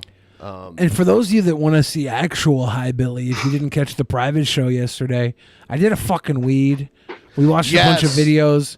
I don't usually smoke weed. I'm not a weed boy.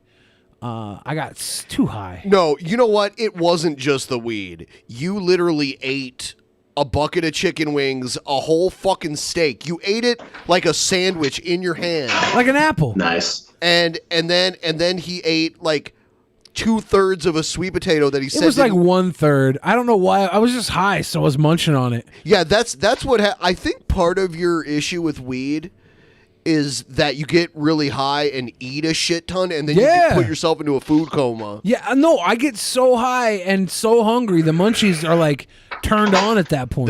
Dude, the munchies are very real.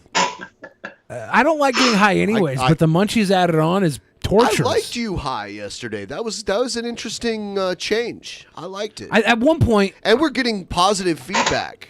Thank you. Good. At one point, I'm pretty sure I nodded out because I remember waking up in my head hitting the microphone. Yeah, you headbutted the microphone. I was just so fucking gone. It was dumb. I don't do drugs. Everybody, please. I didn't like it. I did not like it. But yeah, we had a private show yesterday. For those that don't know, all of the $5 patrons or above can still go back and watch it, and it'll be there for new patrons too. So, hooray.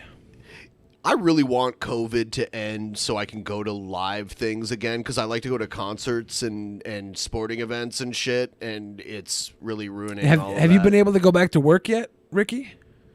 I've never stopped working. Wrestling, like. Yeah, I've done a couple shows. Have they been pretty?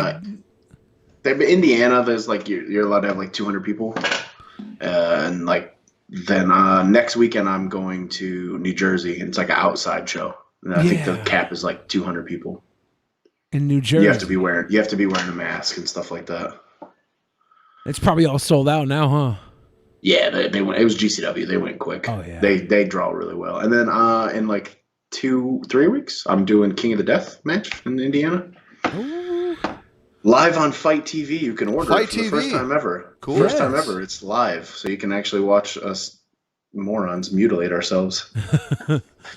So you're gonna spoiler alert, everybody, if you're gonna order it like you obviously should, Ricky's gonna win the entire tournament. Because spoiler?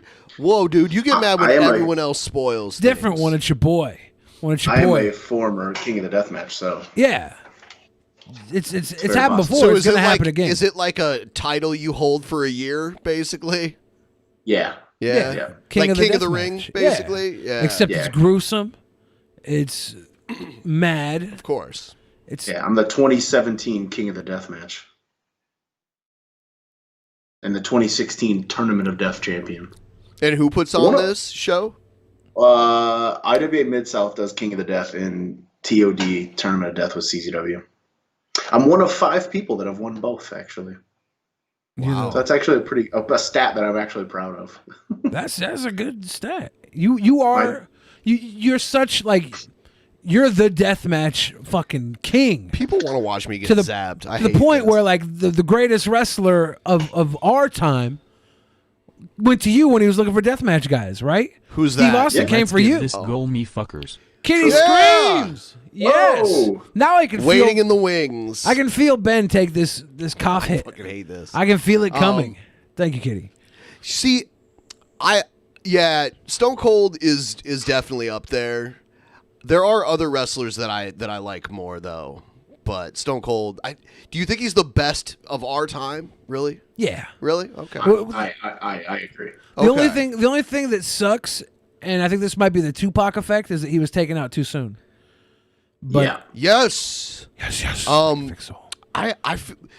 I feel like Randy Savage personified, I guess for the 80s and early 90s, he like personified what a pro Randy wrestler Savage was great. Randy Savage was up there. Yeah. But he was I always never look at it as like he wasn't bigger than Hogan. He was Yeah. great. Yeah. But he wasn't bigger than Hogan. Hogan Like held Austin- everybody down. But Austin is like the #1 selling wrestler of all time. That is undeniable. I agree with that. So it's like, is he the best technically in the ring? Maybe not. You know what I mean? But is he like the greatest superstar? Like, dude, wrestling was so hot in '98. Like, it was insane. You know what I mean? And and like, he was the guy. When it comes to revenue and numbers and all of that stuff, I wouldn't argue against that. That's a at big all. part of everything. It When you is. couple in the matches that he had, you know, you look at him versus The Rock at 3 WrestleManias. You know, the 2 ones that main evented. I guess it's what's the criteria you're going under? Is it pure wrestling talent? Then sure, no, not him. But that's not. I think it's all. I think it's for me. It's like talent as a wrestler and talent as a promo and the look and that sort of thing. I liked how like Savage could easily do a face turn and they would just accept it. It was different back then too, but like he could do heel or face and switch between the two of them effortlessly. I don't know. I think he was at a different time too, where like he was a little bit before that boom, so like he didn't have the chance to. Because when he was wrestling around then, he should have been wrestling. In that 97, 98, you know what I mean? Like he shouldn't have been wrestling. Savage shouldn't have. So like maybe if he was a few years younger, he might have been a little bit up there with Austin. But yeah, I don't know. It's such a it's like an opinion situation. You know what I mean? Absolutely, Like, it's totally subjective. Yeah, it's definitely. But if you were to like just list off how you would grade somebody, If you were like to quantify it, in quantification, Austin is up there. Yeah, he's up there. And I think you could argue The Rock. 100%. You could argue The Rock. You could argue a few other people. I think Taker, I think, has an argument for best wrestler of all time. I think Shawn Michaels has an argument for best wrestler of all time. I think Ric Flair will always be in that conversation as well. Savage and Flair are my top 2. I feel like Hogan isn't in that conversation, No. and that's unfortunate. Because Hogan, it's because he's a dipshit. You know what I mean? yeah, everything Hogan did, like he did some great shit, but it's like it really doesn't. It's overshadowed now. What's just the way he acted around people, that he exposed himself too much? You know, he put himself out there. And, He should have never have done the reality show. Yeah, that was the beginning of a lot of. Hogan had some great wrestling matches. A lot of those. He just didn't do it. You know what I mean? Like his stuff in Japan was crazy. Yes, Ichiban. Yeah, but he just didn't do it. So it was like you can't really use that to quantify. You know what I mean? I watched a match on YouTube from 1980 in Japan, and it was Hulk Hogan versus Dusty Rhodes, which you wouldn't normally see anywhere else, and it was pretty good. Yeah. But even Hogan, man, like literally to this day, when people ask me what I do, I'm like, oh, like wrestling. And they're like, huh? I'm like Hulk Hogan? And they go, oh, okay. Yep. You know what I mean? So like literally that's what they know. Yeah, even as a little kid, I remember the whole like Savage winning the title at WrestleMania 4 and then the whole Mega Powers storyline. I was on Randy Savage's side the whole time. I was like, Hogan's creeping on Savage's woman and trying to steal his title. Yeah. And then at WrestleMania 5, that's exactly what happened. And then Savage did the full heel turn and got Sensational Sherry in his corner instead. Egghead said he sent a new actual Mania promo. Oh, really? Yeah. I don't know if we want to. Do we want to watch it?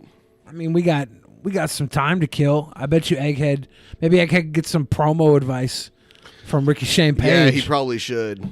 Let's see. So Egghead, I'll get Egghead's, it. For one, Egghead's not a wrestler. He's competing because of how cringy he is. Yes. So in his cringe, he cuts promos. So just grade him on how cringy he is. Got it. Not like how credible he may be in an actual man-to-man encounter. Or man-to-woman even. I've seen him get beat up by women pretty often. I've wrestled plenty of women. Yeah. He's into that sort of thing, though. He likes to get smacked around by women, so. Who doesn't? I mean, shit. Don't expose the business. Here we go. Billy. Egghead is literally in the closet right now. Like right off the rip, love it. Yep. Like the start hooked me immediately. I don't like the angle. Let's get a little production, but I'm willing to look past it. It seems that it seems like we are destined to fucking do this fucking forever. You and me, actual manias, forever and ever, back and forth, back and fucking forth. Something's gotta give, my friend. Something's gotta give. This fucking third time. Oh my God. Something has got to fucking give. And you still have something that belongs to me.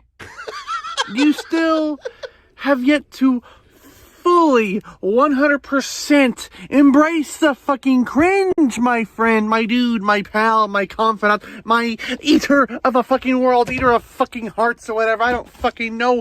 But you have yet to fucking embrace the goddamn cringe.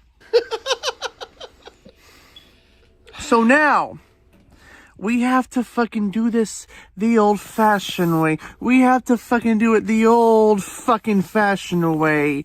We have to rip out the fucking heart of the non-existent cringe king that is the fake king of Billy the Fridge. And now, we got to fucking take it, rip it apart, eat the goddamn thing, and end it! Actual Mania 10. Ooh! I can't fucking wait. It's gonna be glorious. And the fake king of cringe will be gone forever. I'll see you soon. Run! You cringy fucking. Okay, Ricky. Okay. Got any words? That was great. Like Austin literally a flame in 90% better than any after fucking suffering a promo fucked in up the neck. indies. Respect to the rattlesnake till the end of time. GOAT. Go. Legit, that was really good. My only critiques are stop saying fucking so much. Yes. In my rule is you get one fuck in a promo on the indies. Like you get one fuck. You get one. Many guys are guilty of this. That was honestly that was a really good promo. He had a prop. Yeah. He took breaks and pauses and made eye contact with the camera. The end was very cringy, but if that's his gimmick, then go be cringe. That's fine. At least you're living up to the gimmick. He's living the gimmick, man. but like literally had better confidence and better like promo flow than a lot of people on the indies. Like that was actually really good. Wow. And I hate to say it. Wow, Egghead. You gonna get a little boner now, Egghead? I just want to point out. Buy a tripod for your phone and get a ring light and then stay in the closet. Please stay in the closet. I want to point out that he's in the closet now because he's got this new girl he's been seeing, and he doesn't want to do this in front of her. He's hiding in the closet. Is he seeing her though? Because she makes it sound like he doesn't stand a chance in hell. I mean, that's the best part about it. He's still there. Oh, okay. He's still there. My guy. No, My guy don't quit. The king of cringe. Do the promo in front of her. Yes. Have her stand behind you like damn Miss Elizabeth. Oh, yeah. She'll be like, shut up, Colton. Go buy your hooker, Colton. Yeah, Hooker Tom. That was actually a really good promo. I'm very surprised. We are 7% away. Oh, shit. Oh, God. Finish All right. the Cringerweight trilogy once and for all in actual Mania 10. All hail Billy the Fridge, the true king of cringe. Yeah. See, Egghead was the reigning Cringerweight champion. He was undefeated for a really long time. You didn't take him out undefeated, though. He did lose one. He lost the corpse midge. It was a triple threat, right? Yeah. So, but then you took him on, and you've been on a run for what, like our 5 audience months? likes to troll me and vote for me and make it look like I'm cringy. It's corny. So I love the it's a funny Cringerweight joke title, on me. by the way. Cringerweight. Great name. What we do is we take two characters, two personalities from our show, and we play videos of them against each other, and the audience votes on who wins, and that's how we do it. The cringiest ones. Yeah, and sometimes you guys are so close to this goal. Yeah, it's not gonna happen though. Like, and sometimes listen. I'm gonna help out. If we get over the goal, whoever gets us over the goal, you can pick something I do at King of the Death match, and I'll find a weapon or something stupid. Oh shit! And I'll use it at King of the Death. all right, guys, If we get over this. type in a reasonable item that Ricky could procure for King of the Death match. Just no fire, please. And no fire. Glass, barbed wire, tacks, anything like that. You tell me, and I'll make it, and I'll use it. He'll put it in. He'll put it in whatever you can think of that's not unreasonable for him to get. Don't be like, get a fucking yellow cake uranium or a fucking a Mossad bomb or something. It's got to be like reasonable. That's an awesome get right there. Dildo. Everybody wants dildo. They all want dildo. What do you want me to put on the dildo? Yeah, do you want Drunken Peasants? Glass. Anything. Do you want what's that Taipei death match where they put the glue in the fucking glass. broken glass and glue? I'll put broken glass on a dildo. Roll the dildo through glue and broken glass. Ah! Sure. Wow. No problem. I'll film it with my phone and I'll send it to you guys so you can put it up. Oh and man. I'll roll a dildo in glass and use it at King of the Death. Wow. That's awesome. That's awesome. Yeah. Have you ever seen the dildo? The dildo? Yeah. So they put a dildo on a sawzall and they put barbed wire on it and it goes and they were like putting it on people's heads that turned them to death. The dildo just gets them. Is Abdullah the Butcher still wrestling? No, he has Hep C. Yeah, that's what I heard. Because didn't he give it to and Hannibal? He's old as fuck too. Yeah. I just knew he was wrestling just like not even longer than 10 years ago, and he's doing an appearance at an indie show, ICW place in New Jersey, in the next couple weeks. Yeah, that guy has the most tore up forehead I've seen on any wrestler ever. 100%. Yeah, and I've seen some fucked up foreheads. Brother has a fucked up forehead. Crazy fucked up forehead. Finish this, PT Hammer. All right. I have to go to the restroom before I do this because I'm afraid it might. You don't want to piss yourself when you do a zap don't want to hit? do that. Yeah. All right, PT I'll be right Ham, back. thank you for getting us over that goal. PT Ham coming through. And then we had, right before PT Ham, we had Mike Cutish say Zappy Toke. It's coming. Manny the Miz to stay in the closet. Egghead only a little more, guys. Our Azrael again coming through with some love. Lord of Nurgle giving us that big push. Sosa Bravo said tip tray chokehold. Too fried to write something witty. You don't have to. Tip tray chokehold just works. Alec gave us that big love. Fix Soul gave us some love. Said yes. Kitty Screams again gave us a huge dono. Saucer Fitzgerald got us over there. Stuttering Chris said the rock concert. We're dancing because Cleveland rocks. Justin Bramman gave that 9/11. Here's some help to meet the goal. Stitchy Shun. We love you guys. Stay sweet, boys. We will. Compton S. Chrissy again with the blowout sales. I think that catches us all up on the donos tonight. We got to the goal again. Streak continues. Oh my God, we're the luckiest podcast in the world. I swear to God, if it wasn't for you guys, me and Ben would be sucking crack for dick. Now I gotta go buy a dildo. I know, right? Hopefully dildo stores are open in the Corona. They are here. I went to They one. probably are. I went to one, I don't know, 2 weeks ago, I think. Walked around a little bit, bought my first ever cock ring. I'm not a big fan of them. You know, I can give them or take them. We'll try. They're not bad. I just, you know, you got to try new things every once in a while. Sure. You got to go for it. Next, I'll probably get a ball cage or something.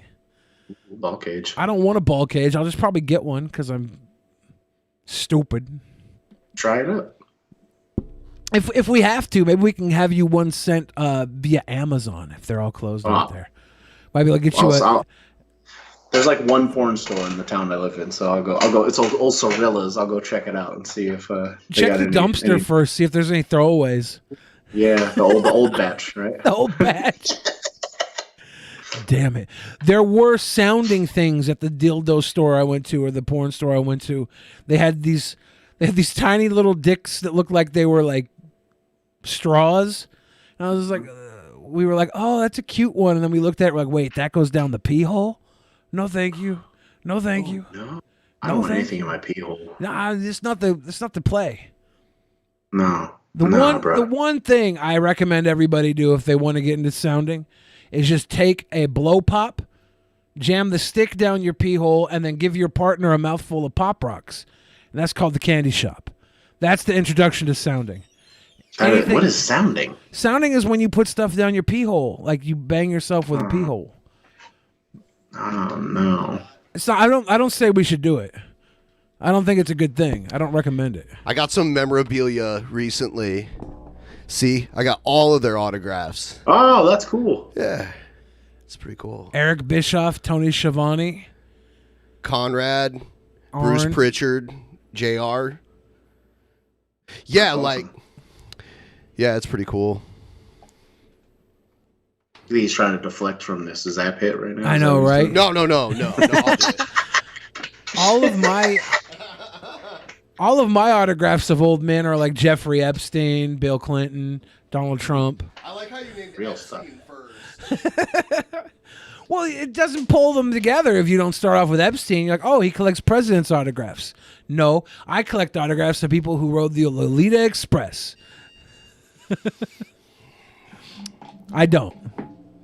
That was a lie.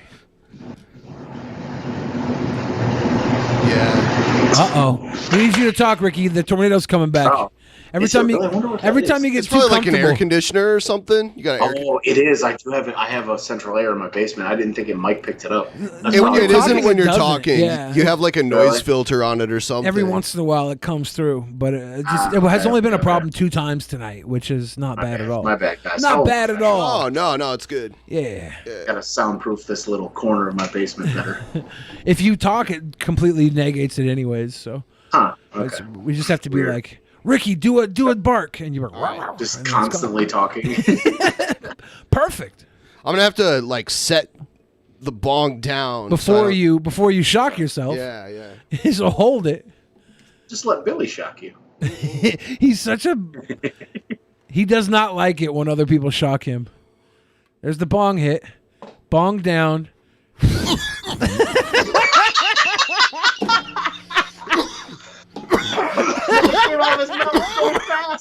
Oh shit! That was great. They're like forced it out. Oh, he's gonna puke. He's gonna puke. Yeah. He's gonna puke. He did a puke. He did a puke. He did a puke. Oh my God. He's gotta puke. I want to personally thank you, Rickey Shane Page, for being on tonight's show, by the way. I want to personally thank you. You're welcome, dude. That was worth it right there. That was fucking hilarious. That was I've the never seen Monday. smoke come out of a man's mouth faster. It was forced out. I think that was a good option.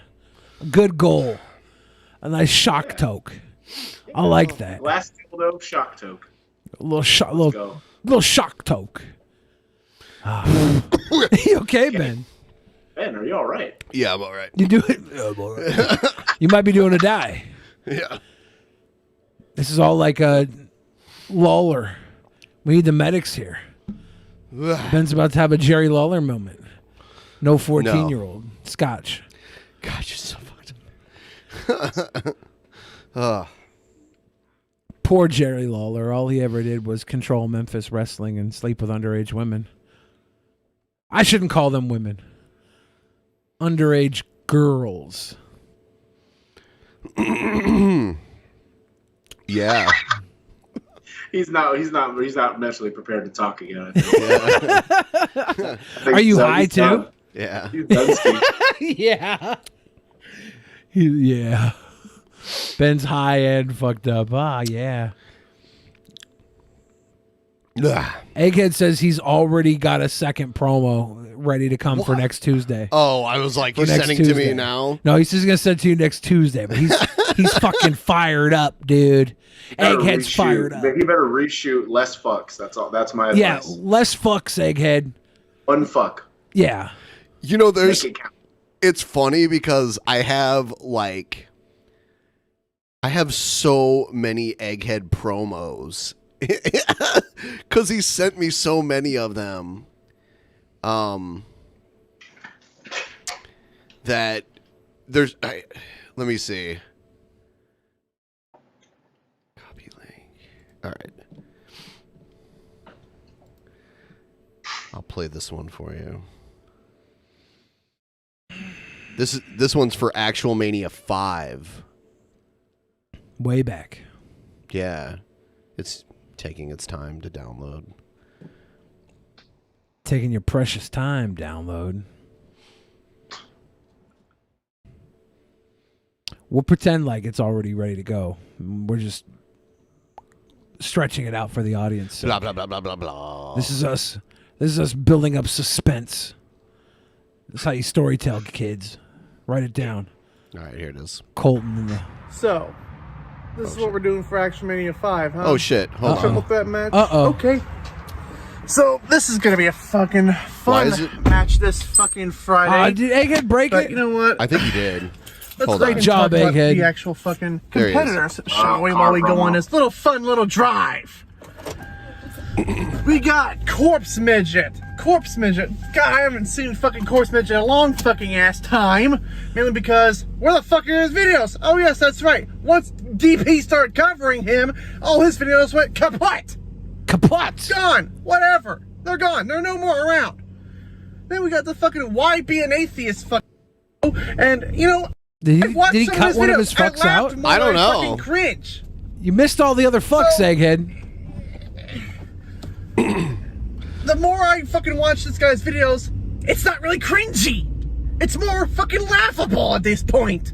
And now I fucking want to get to the point where I want to focus on one specific person. I want to ignore all the other parts and focus on one particular French individual. French? Hello again, Billy. Me? Billy.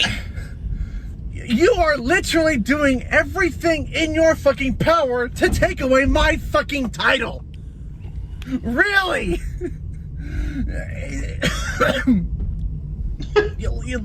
My uncle couldn't. You tried to do my own fucking uncle against me. Then you tried fucking God of Cringe in a surprise mystery match, and now you're doing a triple threat match. And also, I heard you said that you're gonna that you would strip the title of me and put it on yourself. Really? That was a bad idea. That was a bad idea. It's gonna go. Well, You're right, Egghead. That was a bad idea. If I fucking win this triple threat match, Billy, I challenge you to a fucking match for the Cringerweight Championship. And when I do beat these other competitors, he didn't beat them. You're going down. He didn't beat them. He didn't beat them. Oh, poor guy. Spoiler alert. Poor guy. I mean, he's a good promo. The boy's got a promo. He does. He's a good promo. Now he believes what he's saying. He believes. Yeah, he's got a mask of cringe clouding his brain. It's great. Ricky. Oh yeah, this is one of his promos. Is this where he just ripped off Bray Wyatt, or is this something else? This is him trying to work his way out of the closet. I like the production so far.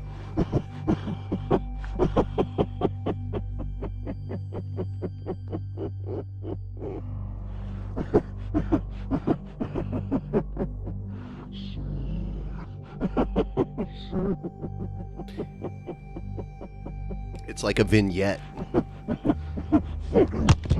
He ripped this off of what, Sting, or was it Undertaker, or both of them? Didn't they do this gimmick? That like he's coming. He just ripped. Yeah, he ripped off this gimmick. We gotta play. He brought up his uncle earlier, and I haven't watched his uncle for a while. Ricky, you got to meet Egghead's Uncle Rick. Uncle Rick. Tain't likely. You got to meet Uncle Rick.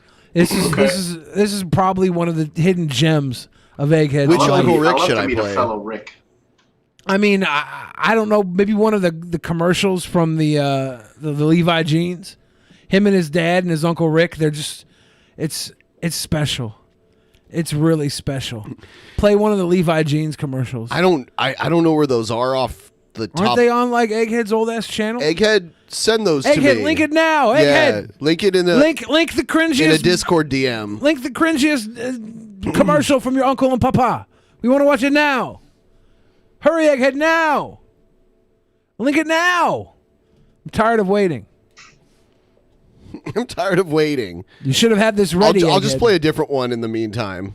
Yes, Commissioner. Dire news, Batman. Oh, wait, hold on. Is this Yoda? Is this little guy right here Yoda? Because I know this is Luke right here, but is this Yoda? That has to be Yoda. All right, that's a meme that has been like changed so much. There was a video where Egghead thought like a rock was Yoda, and we're all like, "Why do you fucking think that's Yoda?" He was watching one of the newer Star Wars trailers. He was like, "Is that Yoda?" So people make parodies of it here. So And Egghead is. This is great. Oh, fuck me. Yeah, that made me squeal.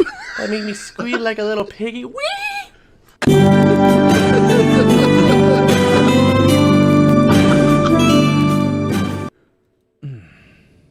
fucking love this guy. He's our hometown hero, and he's gonna win the Cringerweight title at the next event. Is he? I'm proud of him. Hey, you can't turn off DP, Colton. Did you send us the damn video of your uncle? I'm so mad right now. Yeah, where's the videos of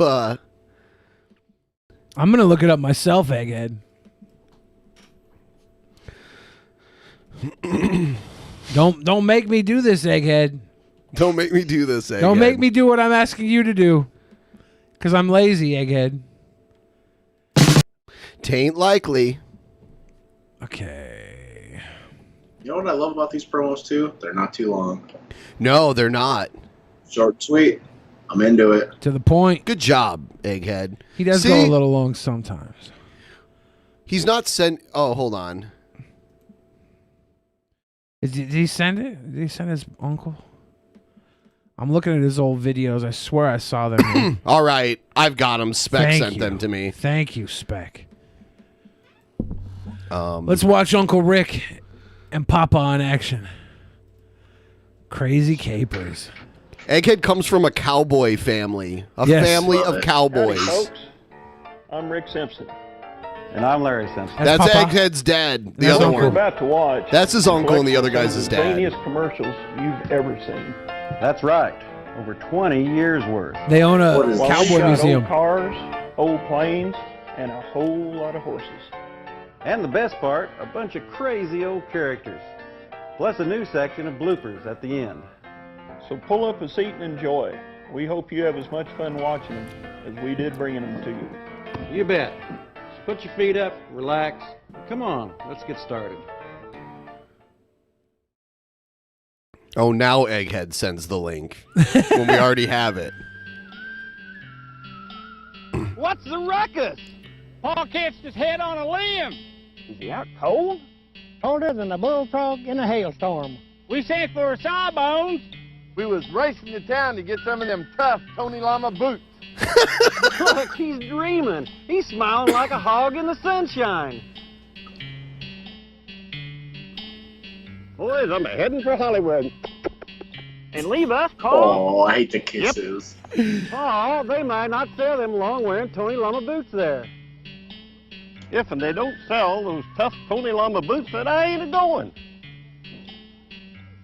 Doc, he's got a lump on his head the size of a turkey egg. What do you prescribe, Doc? Can't beat boot odor and water to bring him around. Paul, quit kissing Joe. You've been dreaming. Shucks. Appears like I have, boys. Think we'll get paid? Tain't likely. Tain't likely. Figure we'll get paid? Tain't likely. Tain't likely. Dude, what? So wait, what's the context of these fucking videos? So they owned a store. Yeah, it's their mercantile store. Simpsons Mercantile. And they also own like an Old West museum in Oklahoma. Okay, I was gonna say that was my next question. Where is this? Yeah. Oklahoma. And they filmed these Western movies with a budget of probably like it had like a 6-figure budget. Ooh. Right? They might have been working with a 6-figure budget and did a 5-figure job, but yeah, it was rough. I love There's it. a lot of characters. There's a lot of characters.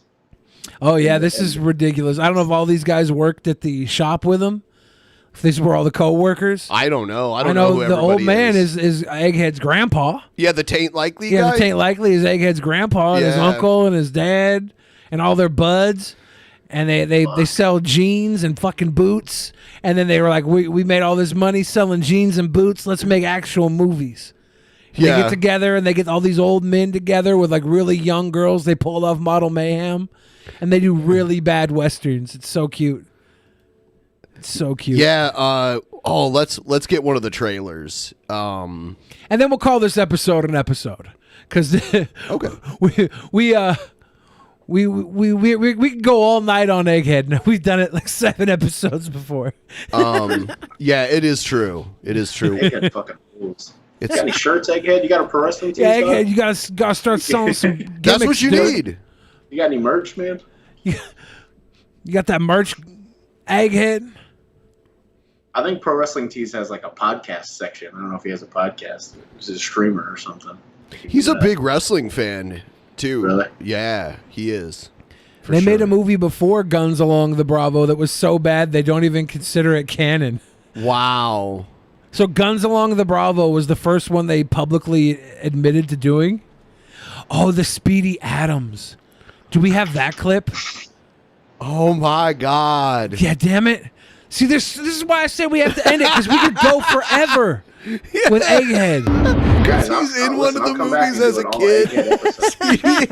His name was Speedy Adams. They let him pick his own name, and he came up with Speedy Adams. He was a kid. That's awesome. That's a good name. Listen, that's a great wrestling name. Yeah, Speedy Adams would go over in NWA Wildside. 100%. This is Canyon Trail, the movie.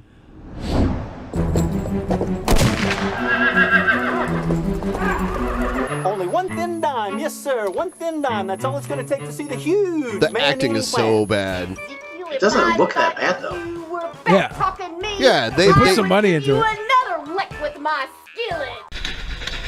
They got a train. Fucking train. Yeah. Went this fast for? I don't think this is green screen. You know, there's a path right? that That was leads a down train. into a canyon. You can't miss it.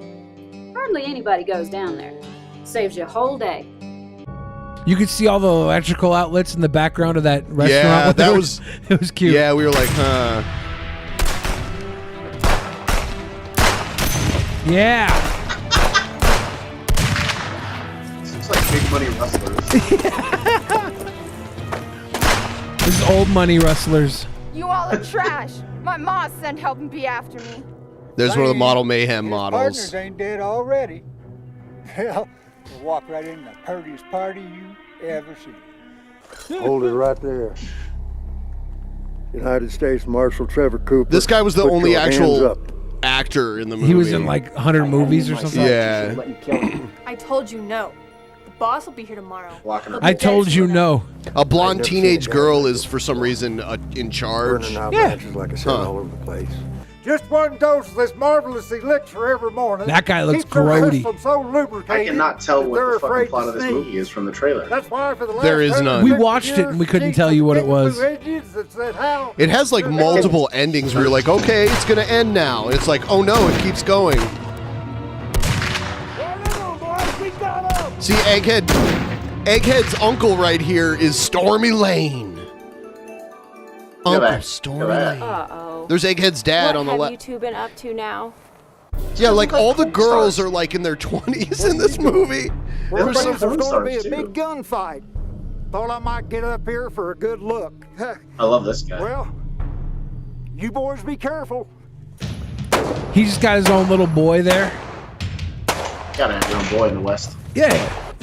If you don't have a little boy, you ain't really cowboying. Shot her when she was down. The age gap They're between so men and women in close this to each other, movie. gunfighting. Yeah. Oh no. Get him, Stormy! Stormy, no! You come in this house right now instead of out there talking with that riffraff. Yes, ma'am. What is going on? Good day, Miss Smith. Good day, Miss Smith. You know, I got knowledge I ain't even thunk up yet. Yeah. No doubt Wonder about it. Egghead's the future cringerweight champion. Look at this. Yeah. My whole life has been cringe. Yeah. That's you're learning. He's learned. Yes. Fuck. I merely adopted the cringe. Egghead was born in it. You have to embrace it. Remember? Oh, you think darkness is your friend? Oh, do you have the Speedy Adams clip, or is that lost? No, it's out there. Egghead, send us a Speedy Adams clip, Egghead. They were supposed to make another movie in like a year ago. Script was finished and everything. It was called off because Dad had to have triple bypass surgery last year. Yeah. It's too bad they didn't make the other movie. The Bane reference.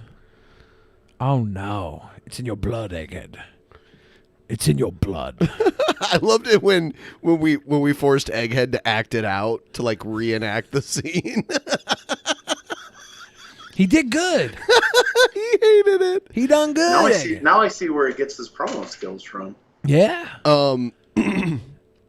Which movie was that he was in? It was called I think it was Curse of the Sacred Mountain. Come on, Colton. Help us out, please. We want to watch more of you. Mountain. He said, that's it. Yep. That's it. I knew it. How the fuck? I hate my life. Why did I remember that?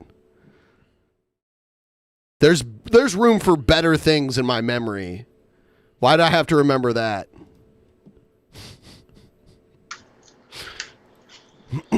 All right. This is great.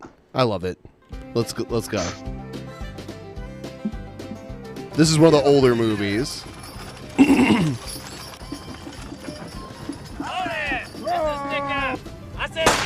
Gold nuggets, gold bars, and such. And there's so much gold in there. How come you aren't rich? Papa Egg. Are they all westerns? Yes. Nice.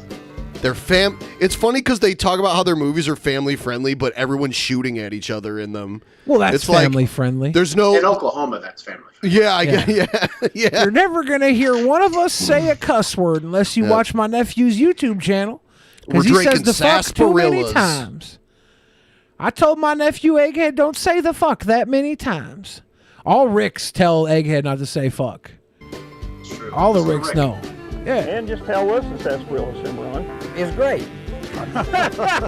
I mean, Just what I thought.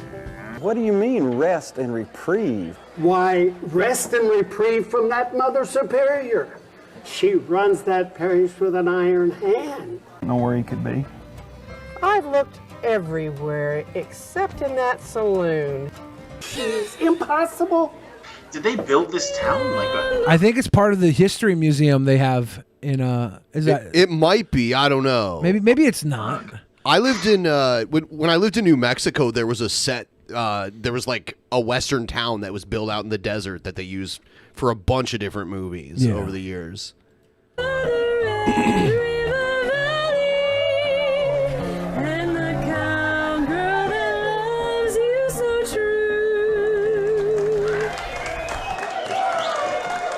Beautiful What's the voice. matter, dearie? Lose the ranch? Why don't you just take another drink from your flask?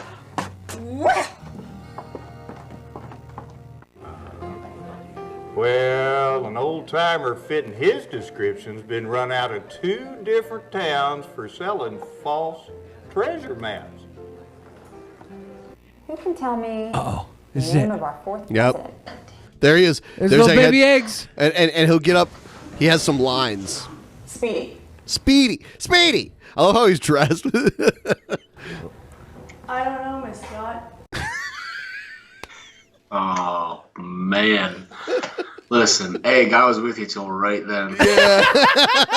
That was trash. No enthusiasm. Bad. Oh, I'm glad you got better, cause Egghead's in waiting. If you want him to get, he wants to do a second shot at the line. Oh, if he you- does? yeah, he wants to do Oh, a second shot. So we'll play the line. We'll play the line. We'll finish this off. Okay. And then we'll have Egghead redo it. His redemption arc. Oh Jesus Christ! Egghead, we're gonna play the rest of this clip real quick, and then you're gonna try and beat the 12-year-old you. Oh my God! You think you can do it better than 12-year-old you? let's give it a shot. All right, let's finish off 12-year-old you's quote. All right. All right, here we go. You didn't read your lesson, did you, Speedy? No, Miss Scott. You see, I'm gonna be a cowboy like my friend Stormy. Okay. Egghead, did you finish your lesson? I did not, Miss Scott.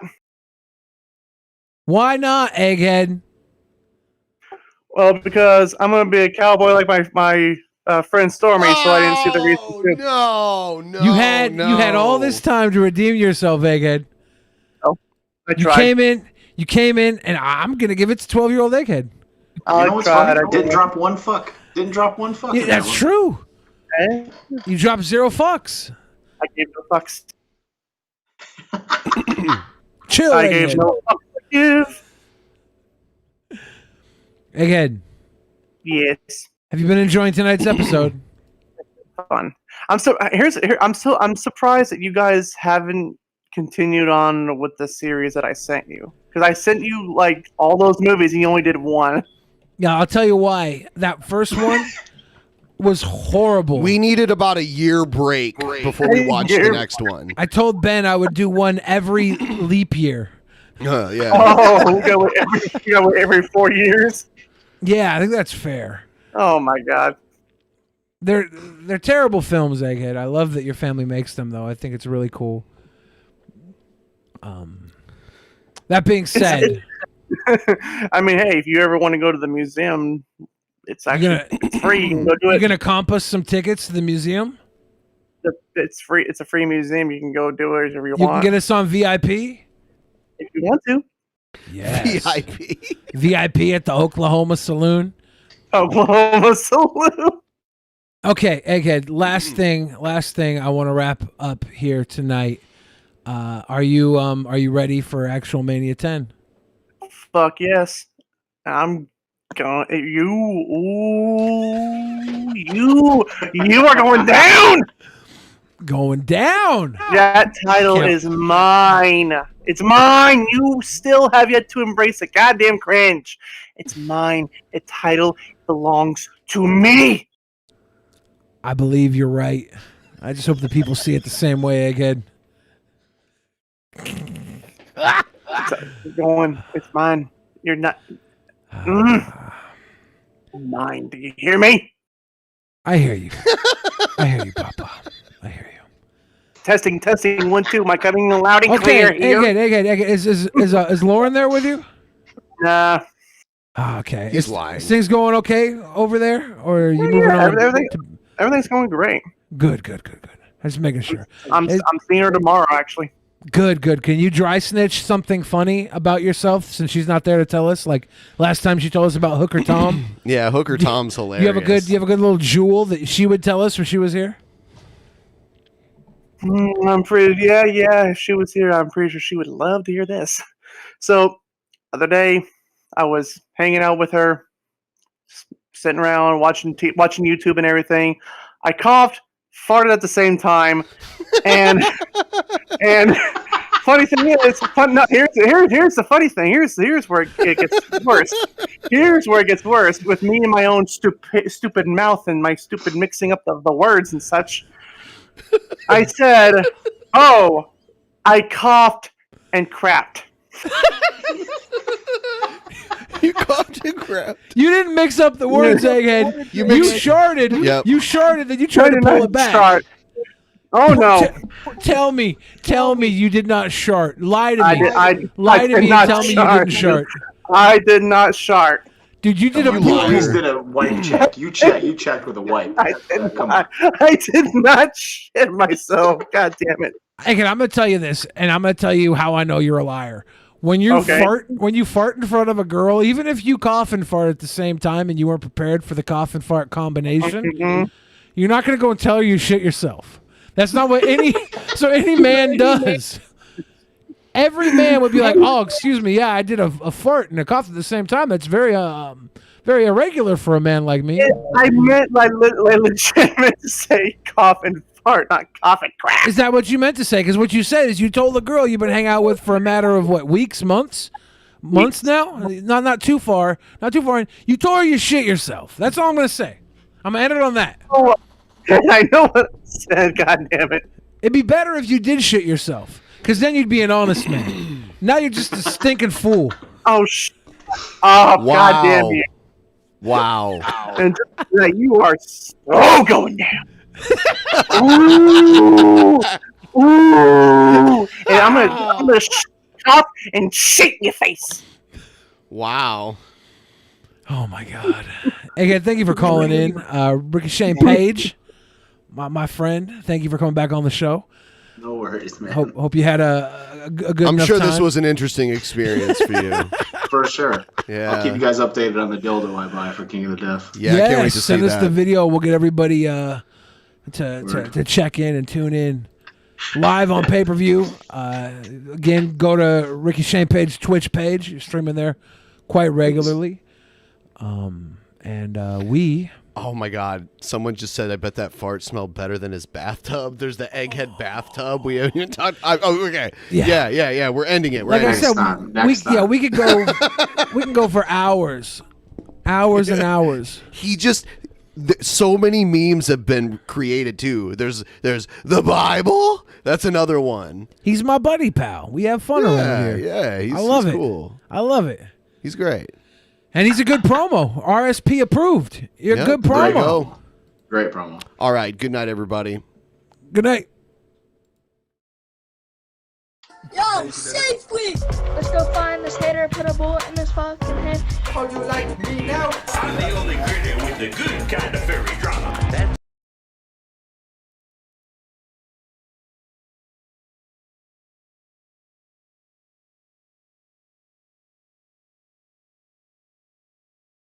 In the beginning, there was nothing, and then there was the Drunken Peasants Podcast.